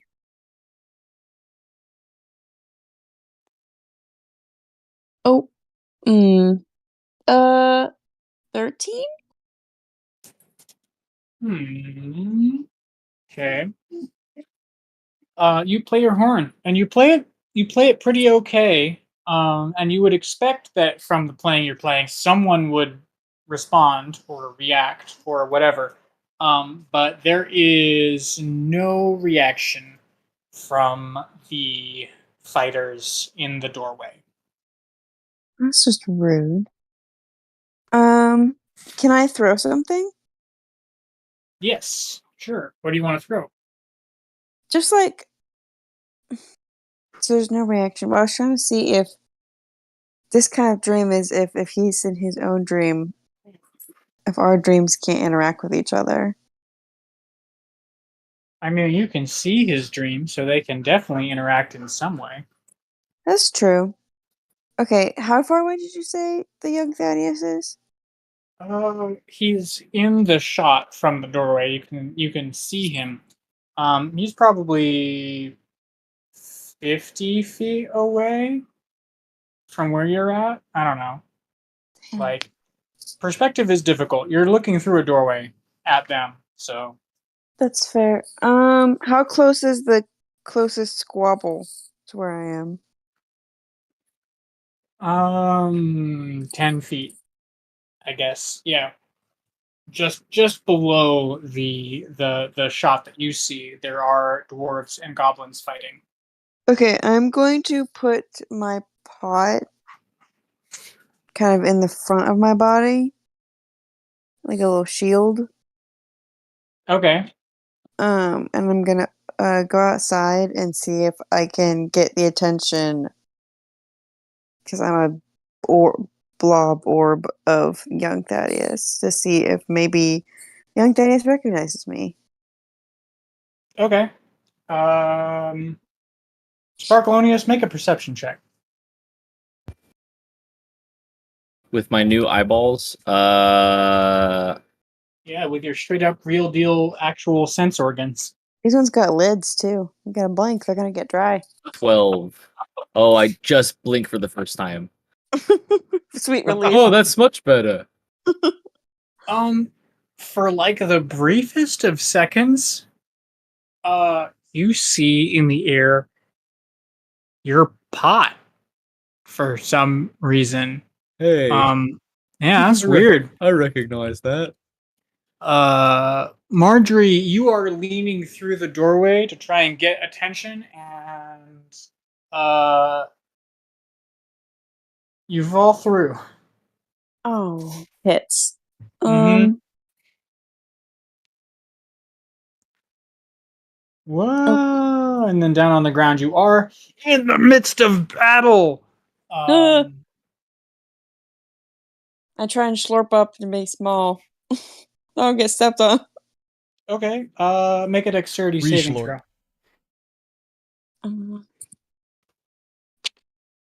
Okay, what's my plus? Please be something good. Dexterity. So 1. Okay, so that would be a 14. Okay, yeah. With a 14, you land and you see that you are almost surrounded by hobgoblins who turn and brandish their various weapons at you. And you're like, oh no, and slurp back inside of your pot. And you hear all around you clanging as various goblinoid weapons bounce off against your pot. This is so not good. Is there any way to Can I turn the bottom of myself into like little feet, like a starfish, and kind of like try and scuttle my way using feel my peepers of perceiving through the ground to try and not get stepped on? Like a little horseshoe crab, but I'm a pot. That's adorable. Make an intelligence check for me. I Intelligence love that, but I want you to like figure out how to move your body. Yeah, there is a way to do that, but can you do it? Oh, it's a nat Yeah. 20. Nat 20. Oh, Oh my hell god. yeah. You're having such a You- better time. You emerge, you extend 5 little tendrils from the lid of the pot down to the ground. And so now you are a wandering pot, able to perceive using I your love it. legs as to what is going on, and just sort of wandering around down at shin height. I'm better at being Sparkleoneous than Sparkleoneous. I'm a freaking crab. Trying Well, to then trying to Sparkle figure is out Sparkleoneous. at being a dwarf, yeah. where I'm a Crabalonious. better at being Sparkleoneous than Sparkleoneous is at being a dwarf for sure. It's true. Thaddeus. I'm trying to get Yes. towards that. I'm trying to get towards the young Thaddeus. That's where I'm crabbing towards. Like, I'm trying to get out of battle, but then towards where I feel Thaddeus. For sure, Straight for crabbing. sure. Yeah, you were heading in the direction that you saw young Thaddeus and the Golden Warrior. Who is Lord Thorn? I believe you mean crabbing in the direction. Yeah, It's true, crabbing I'm in the crabbing. direction. Anyways, Thaddeus, Indeed. you just went through some kind of explosion, Yeah. and now The- you're in a cave. now I'm in a cave. Yep. Okay. You're in a cave, and it's really dark. Except for your belt, which is glowing a little bit, little lights winking on and off. You you hear something immense moving in the dark.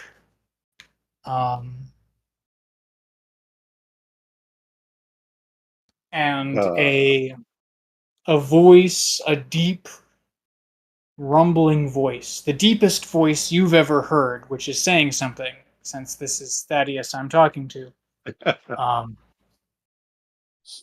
The deepest voice you've ever heard says, "Well, what have we here?" And a pair of eyes, dark purple with slitted pupils, appear a good 15 feet above your head as you are looking up at these eyes. And the voice says, "Well, aren't you such a fascinating little one to have strayed into my cave?"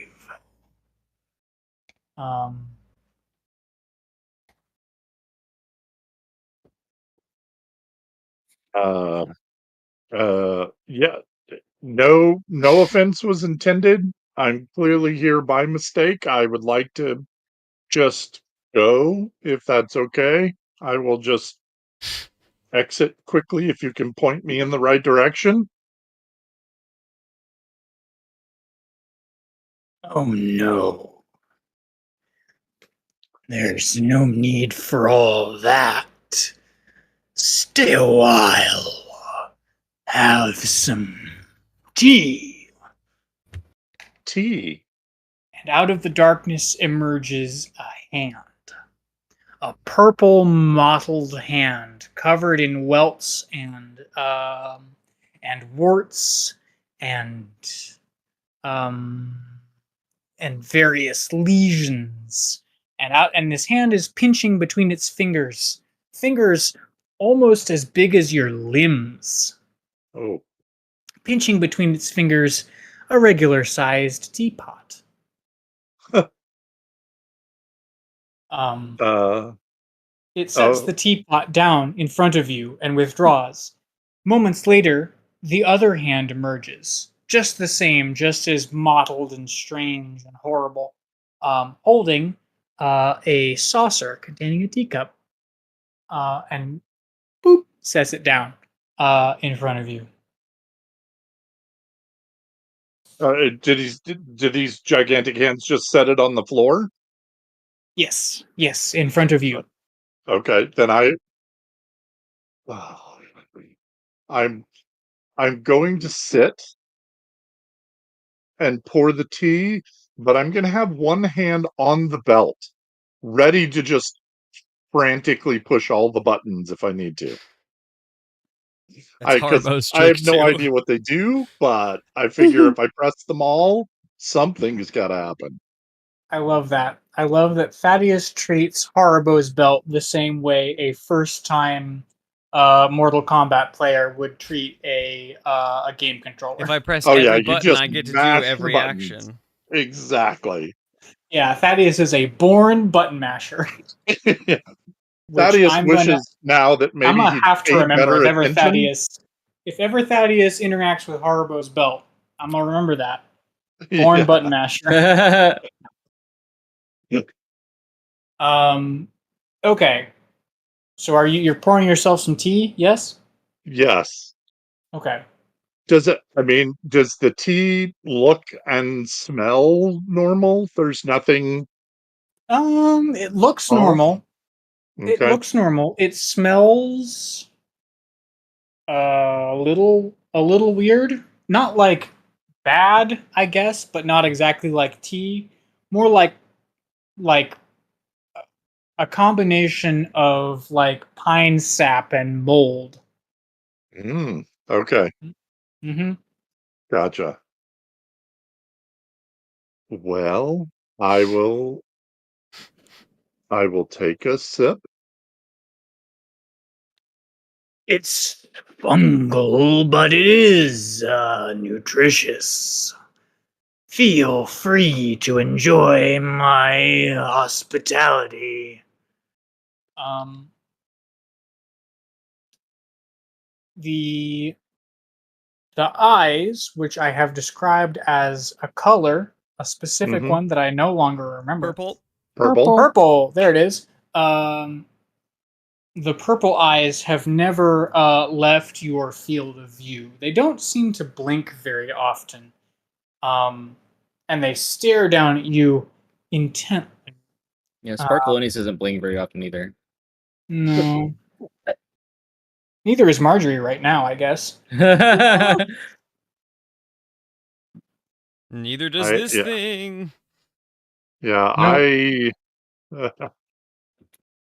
No. Thaddeus is feeling very out of his depth at this point. This is like to the point where he almost can't put together a comprehensive plan of action as he normally would.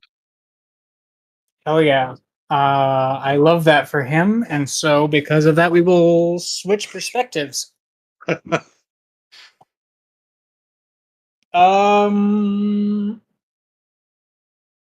Sparkleoneous.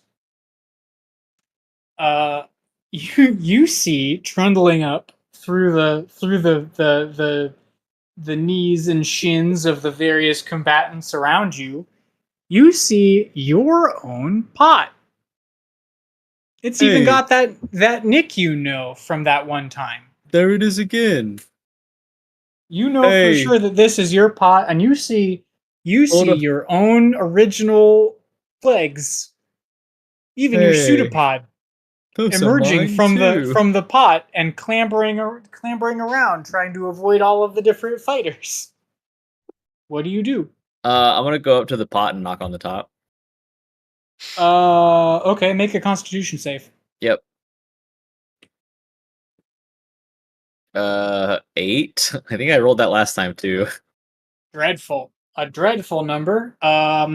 You try and chase after this pot, but it is a little bit far from you, and as you are running after it, a goblin that you hadn't noticed charges into you shield first and knocks you over with your terrible straight ass legs. And now you're on the ground, and he is above you with his shield, ready to stab right at you. Margery, you're in a pot with all your legs out, and you see the strange lock-legged Thaddeus knocked over and about to be done in by a pointy shield from a goblin. I'm gonna can I like projectile shoot the pot at the goblin? Like shoot the I'm pot sorry, out of what? myself? How? Throw it. I guess throw it as hard as I Throw it. can. Throw it. I'm sure that Okay. you can pull back, and then if you lunge forward, you can push yourself up through the pot, right? You're definitely throwing Yeah, it, but it could look I'm like sure there's a way to. I'm sure there's a way to do that. You Yeah. undulate the pot out of yourself. Yeah, you ripple slightly and like launch it off of yourself. I guess make a ranged attack.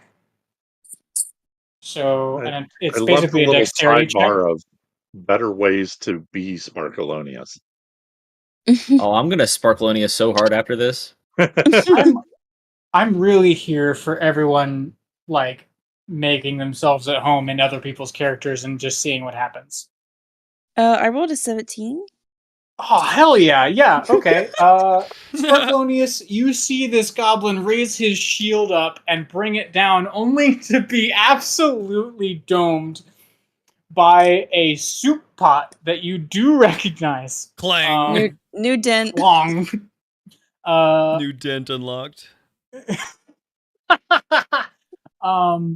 Yeah, no, knocks him right over, and he falls back, and in his place is a blob that you know so well that it might even be you, but it's not because you're a very tall dwarf instead. Thaddeus, I'm gonna say this as I'm trying to get back to my pot. Yeah, hell yeah, you guys have to in character figure it all out. Thaddeus, is that you? Yeah, it's me, Thaddeus. Hello. Sparkleoneous, is that you? Yeah. Is that you, Sparkleoneous? No, it's Margery. I wish. Oh, okay. Sparkleoneous, is that you? How's it going? Yes, Are you liking it in there? I'm Sparkleoneous. I don't have eyelids. I do have song. eyelids. I don't like it very much. I miss my eyelids. Do you need help? Yeah, if you could just pick up the pot. We need to find the others. If I'm assuming if you're here, everyone else should be here too. Can you pick I think things so. up? I don't know exactly where I To am. Thaddeus's face in front of a window, wide-eyed as he's going through hyperspace. I don't know where here is, but yeah, I'm probably. Okay. All right. We need to protect Sparkleoneous- Lord Ungar. Okay. Hell yeah. I love the instinct to protect Lord Ungar instead. Sparkleoneous, I guess, in your haste, you get up and you scoop up the Margery Sparkleoneous. Yep. And hustle back to where Lord Thorn is fighting goblins. And it's a good thing you do because he is in the midst of being overrun. And so the two of you charge in there, make attack rolls, the both of you.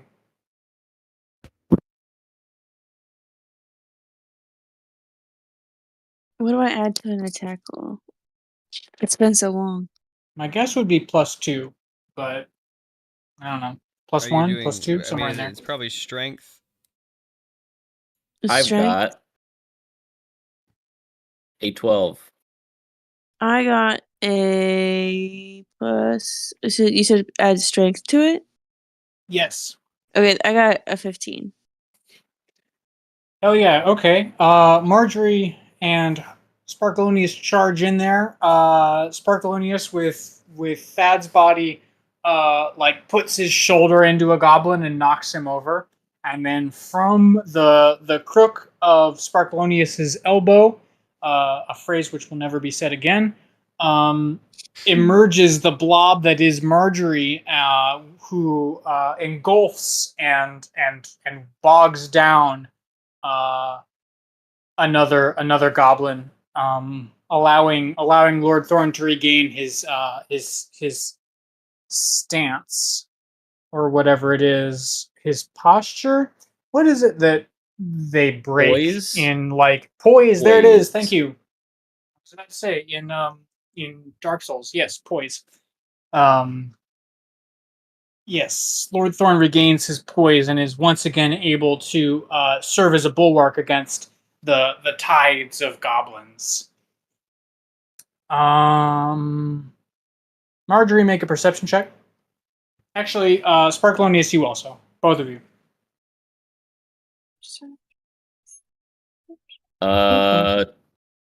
4. Oh, I have a +5 to perception. Okay, 18. Yeah, that makes sense. Margery, not like super far away, but somewhat across the battlefield, you see a door. It is a wooden door. It appears to have been naturally grown, so it is made of like tree roots and branches and such, and it is freestanding in the middle of the battlefield. No one else on the battlefield seems to have noticed that this door exists. Hey, Sparkleoneous, Yeah. do you see a door over there? And I point Where? with some blob over to where I see the door. Oh, good job. Oh yeah, it's over there. Where do you think that goes? Well, it's better than here. Let's go, man. Sure. Ungar! Ungar, Yeah, yes, Thaddeus. There's more battle this way. Bring Ungar through the dream with you, yes. Wait, are you asking me to come with you? There's battle that needs your attention here, and I'm supposed to protect you, so It needs my attention. yes. Show me where. Come along then. I mean, Ah! let's go murder. Murder! You know, Ungar Thorn. Ungar Ungar Thorn, Thorn, everybody. ladies and gents. There it is. Yep. There now you've seen him in his pre-lord Natural state. days. Mm-hmm. Mm-hmm. There were a Should bunch this of dream other lords, but he include killed his them tragic off. backstory? Maybe, but I don't have time for that. His tragic backstory is that he went through a dream door and now this happens. Yeah. Okay. What was I doing?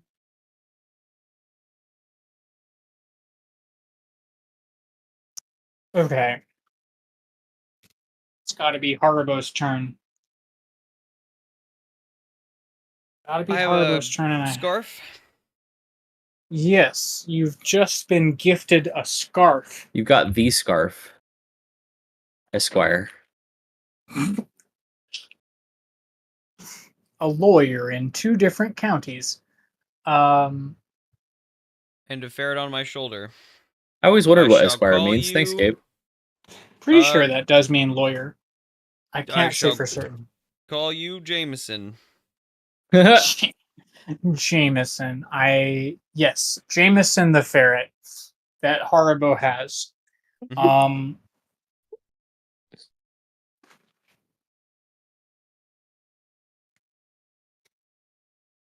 Okay. So yeah, I lived the rest of my days out with Jameson in peace. This is a good dream. Hell yeah, This is a I good love dream. that for you. except that it's not correct. Shit. And Sorry, that In- part was a dream. and You wake up from the second dream, but not the first. Oh. instead,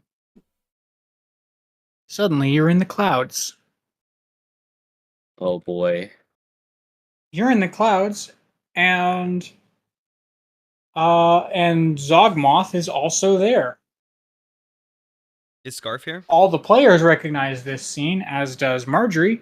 We're back in whatever episode we were in, where Margery got to look down from the clouds. Except now it's Haribo. Haribo is up in the clouds, with Zogmoth, and Zogmoth says, "You aren't my child, are you?" Haribo looks at himself.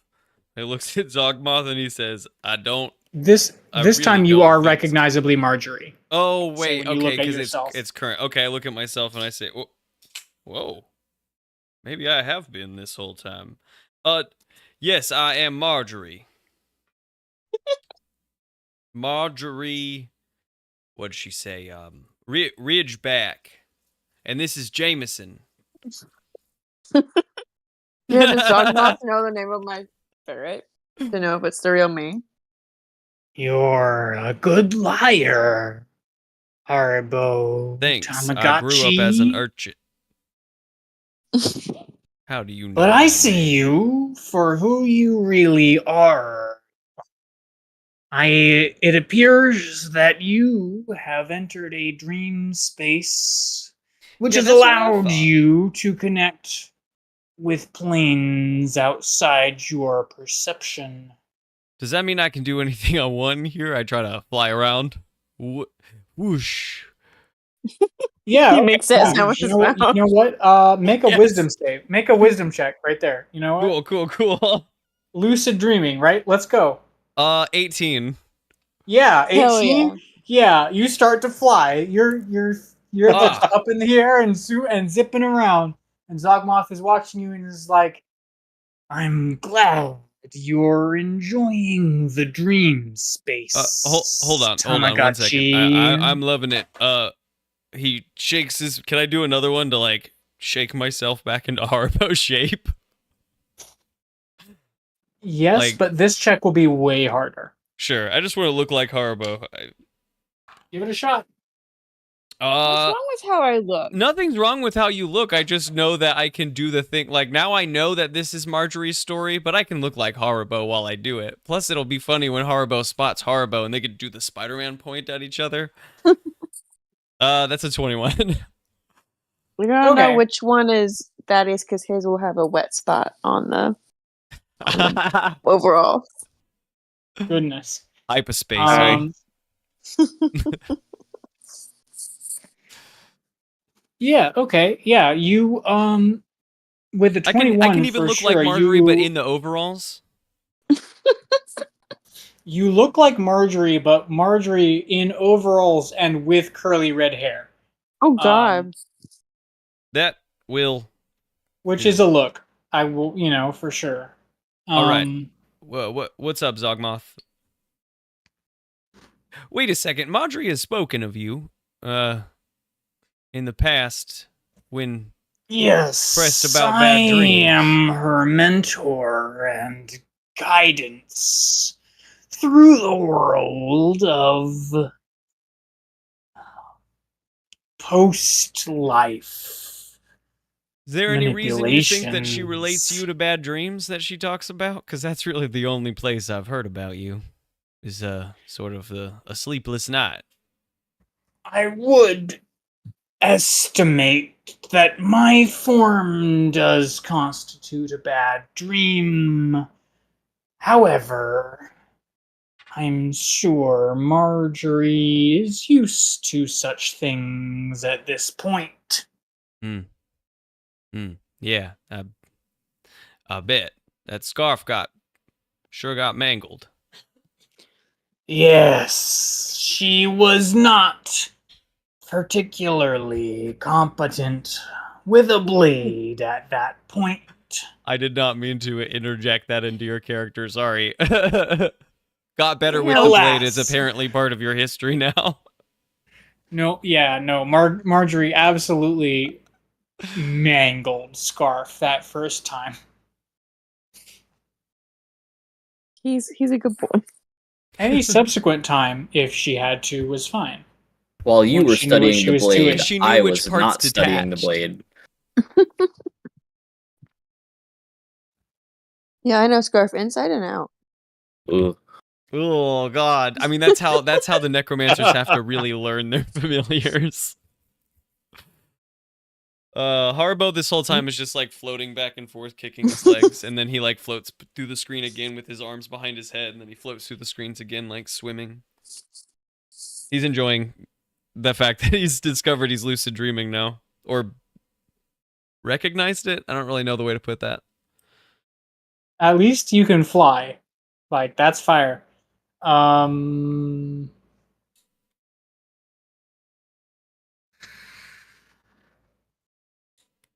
Wait, so, Zogmoth, is this a Margery dream that we're going through, or did you call me here to talk to me? And then how do you... I'm gonna start trying to pass the kimono here. There's a lot going on. I am connected to all of Margery's astral projections through our connection in the deific space. It seems that you have displaced her in the astral realm.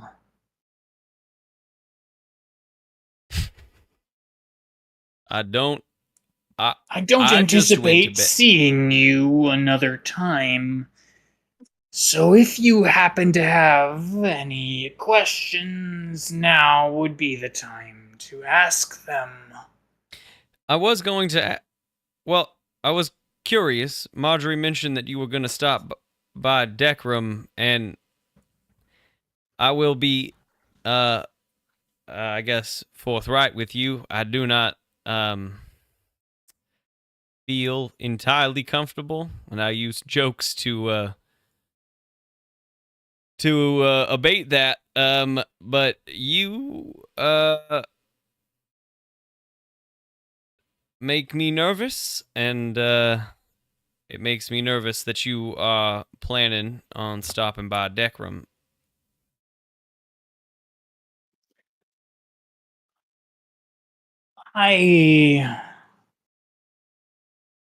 And here I'm going to interject as the dungeon master that this is before Margery interacts with Zogmoth in the clouds herself. Anyways, back to the narrative. Future memories. Wait a second. So wait, Margery's interaction with Zogmoth is as we left town, the day we after left town. this. I thought, okay. I was pretty sure we'd already met Kandra by that point. I thought it was on the way to Kandra's thing. Anyway, it doesn't. Okay, then. Hold on. If it's before, so wait, Margery and Zogmoth then. No, Velsharoon the first time as the Vulture have talked in the clouds, but not Zogmoth. We haven't gotten a Zogmoth scene in canon. So I wouldn't have asked. We did the Velsharoon in the nest scene, but we haven't done the Zogmoth in the clouds scene. Okay. Okay. You too can purchase Velsharoon in the Nest and all the other children's books that you can buy in a box set. Oh man. Sponsored by. Wait, then BetterHelp. I wouldn't know that she had bad dreams with Zogmoth around. Like I said earlier. I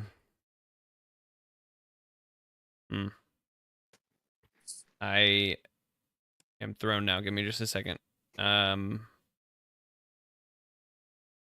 don't know that I would know who this is. So, that's a good question. Who are you? I might have said I don't feel comfortable around you, and that might be mostly this vibe you're giving off. But I don't actually know who you are. I suppose that introductions are in order. My name is Zogmoth, and I am the spiritual mentor to your companion, Margery Ridgeback. Oh, so more than just dreams. So much more. Imagine if he opened his mouth and he said, "I'm Sparkleoneous." Help! I've been Gib this whole time. I'm being possessed by the spirit of Barson. I must confess I am rather thrown by this. Was enjoying my sleep. Now I'm enjoying it a little bit more now that I can sort of fly around, but I don't it feels like you've come to visit me for some particular reason. I'm trying to figure that out.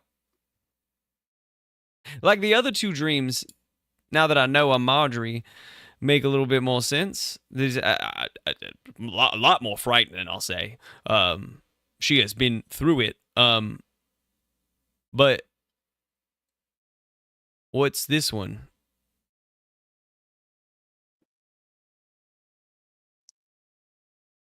This one appears to be and then he stops. Halts very suddenly in the midst of his sentence.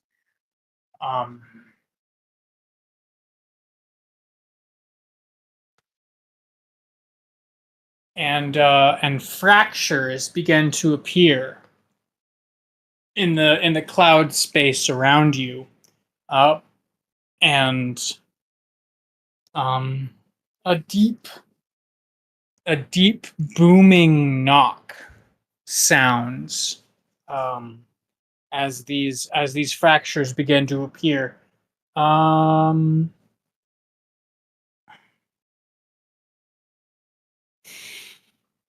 Margery and Sparkleoneous, you guys are on a battlefield.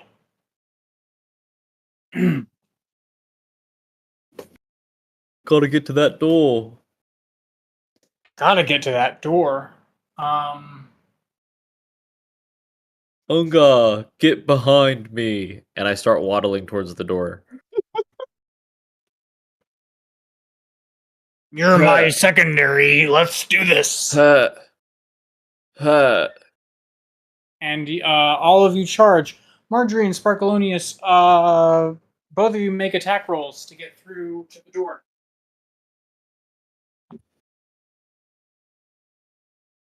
14. 19. No, wait, sorry. 17. Still pretty good. Mm-hmm.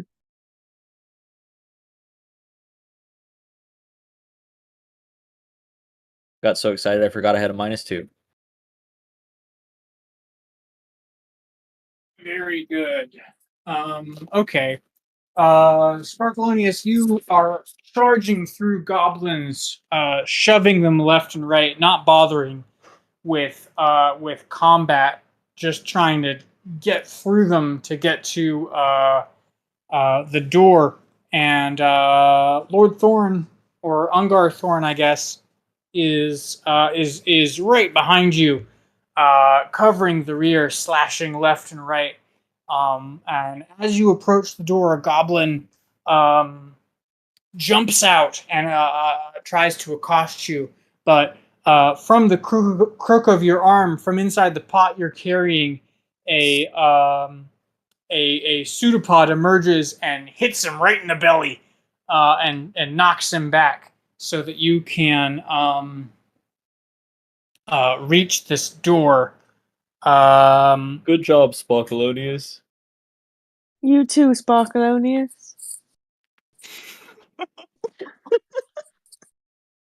Oh no! Oh yes.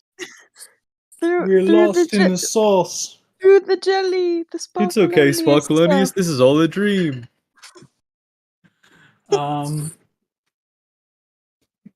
I can fly.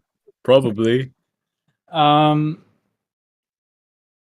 And you reach the door and you look at it and it has a it's got a palm lock on it. It's a mechanical, it's a steel looking door with a palm lock on it. I hold Sparkleoneous pot up to the door. Get to work. What is that supposed to mean? I don't know. Put your palm on there. I don't have a palm. Oh You have yeah, a I palm. forgot. And I put my hand up to it. That's super weird. But you do that, and the thing goes and scans your hand. And the door slides open vertically, and there is only darkness beyond.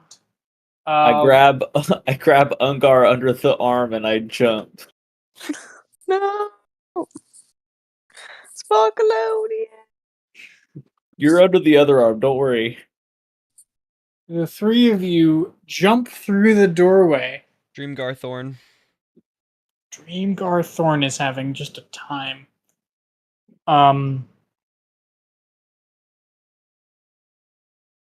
Just so I'm aware, Grace, where are we at time-wise? It's 45 8:16. Yeah. So how much time do you want me to have left? Max like 50 to an hour. I'm already getting a little sleepy, Oh, okay. but I can Okay, no. muscle through. If I've got an hour, I'll be fine. I think half an Okay. hour is all I need. Oh, perfect. I Okay. do be getting sleepy. Big fair.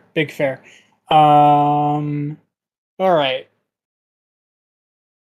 Thaddeus, you are in the dark having tea. Yes.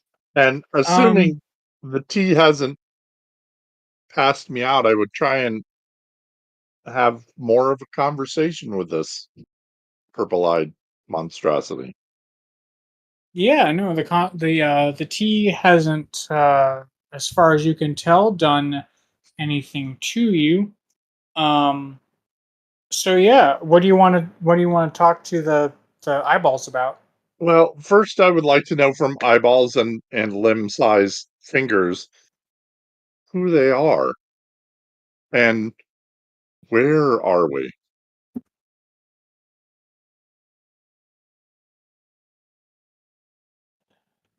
So You are in my kingdom. My kingdom beneath the earth. I can't say that I know exactly how you got here, but since you're here, I'm going to keep you as one of my own.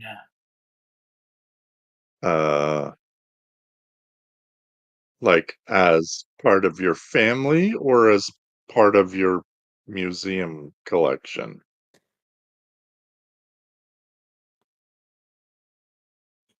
The second guess is more accurate. There's something interesting about you, interloper. You don't seem to be from here. There's no magic in your soul. Is that bad? Does that Is that wrong? No. It's wrong, but it's not bad. It's interesting. And since you are so interesting, I think I'll make you one of my own. And make a dexterity saving throw. Oh boy.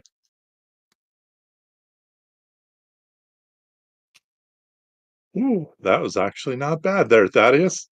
Let's see. That would make it with pluses. That's a 19. Oh, no, that's a 21 because that's an 18. Wow. You the finger extends from the darkness. This time, a light with a glowing blue flame. And as it juts out at you, you scooch away real quick from where it's at. All right. And as you scooch away, you perceive a sudden light appear in the darkness. Suddenly, a rectangle of light appears in the cave, and through it suddenly tumble a younger you cradling a stew pot in one arm and dragging a an Ungar thorn in his prime alongside you. The three of them are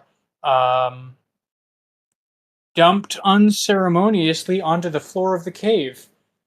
And this, unfortunately, Ungar's legs are broken. Oh no. This is how it happened, folks. Just kidding. Are they close enough that I can get to them and Oh yeah. and maybe make a run for it out of this place? I mean, there is still no perceivable out of this place. It's very dark, but there are now perhaps companions to brave the darkness with you. Okay, well, I'm at least going to move towards the companions then. Oh yeah. All right. With one hand still on the belt, ready to wreak havoc with either myself or the universe. Okay. Margery and Sparkleoneous, you fall through the portal, dragging the young thorn behind you. And the three of you sprawl out on hard stone. You look up, the both of you, and you see Haribo Tamagotchi, all overalled up, coming towards you.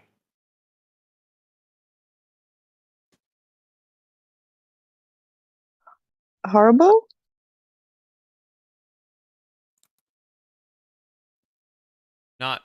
Not me. Now, and I don't know that Thaddeus would think to naturally answer to Oh, the fair. name Haribo. Awesome. So Also, he's probably awesome. just running at them, not saying anything. Hell yeah. You're like Haribo, and he's like Thaddeus.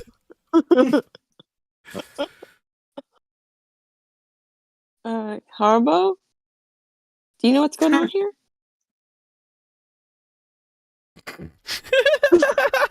Well, Hello. now that's Hello. me, but that's not me. The And that's slime. the Lord, but that's not the Lord. And I raise higher out of the pot when he doesn't respond to look at him closer, but Sparkleoneous, where are your eye rocks? it's a long story. I'm not Sparkleoneous. That's Sparkleoneous, and I nudge my head blob towards the young Thaddeus. Young Thaddeus. Except that that's me, but I'm not me right now. I'm Haribo. Say something, Sparkleoneous. Sorry, I was muted. I've been making jokes. Really quick, I'm just going to get this one in. Youngathorn. Ha ha. I'll cut I that back haven't- when I made my joke. That's good. That's good. I haven't gotten those yet. I'm Sparkleoneous. Hello. See, And I've very got with me clearly. Sparkleoneous and Youngathorn. That was what I said.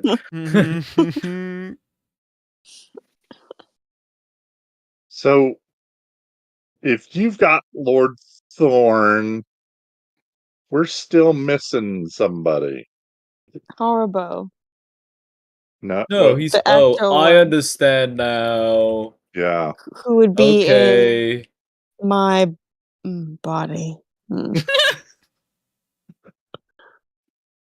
You can't tell, but you can just tell looking at the Sparkleoneous stuff is not happy. There's no expression, but you can tell. That is the most depressed Sparkleoneous stuff I've ever seen. I don't know what to make of all this, but I'm still Margelonius in is a lot more battle shell-based. furor. What does the purple guy have to say about all this?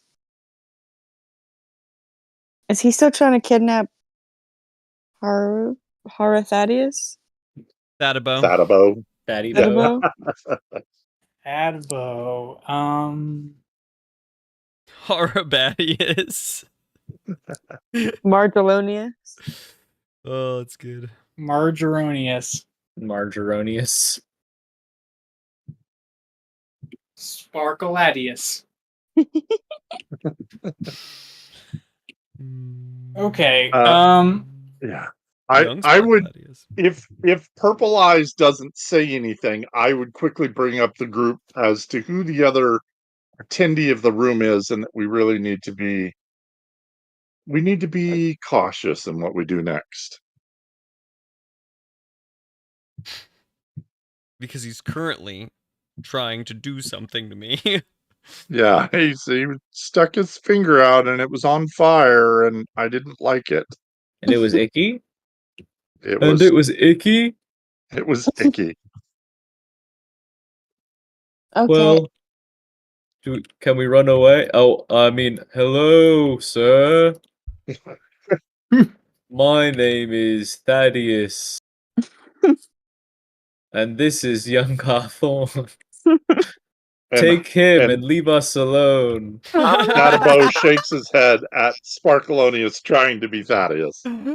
Left to sacrifice. Youngar Thorn is still full of battle vigor.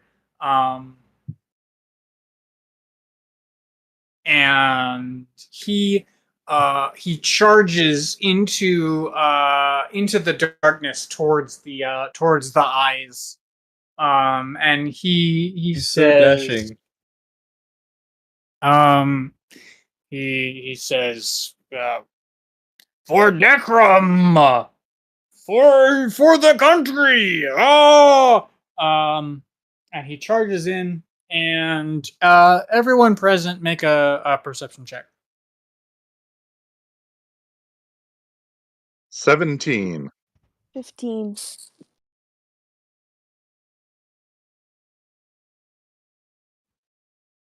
Four. Hell yeah. Okay. I've been not. Wait, hold on. His eyes are 5. closed. five. His Woo! eyelids are closed. That changes everything.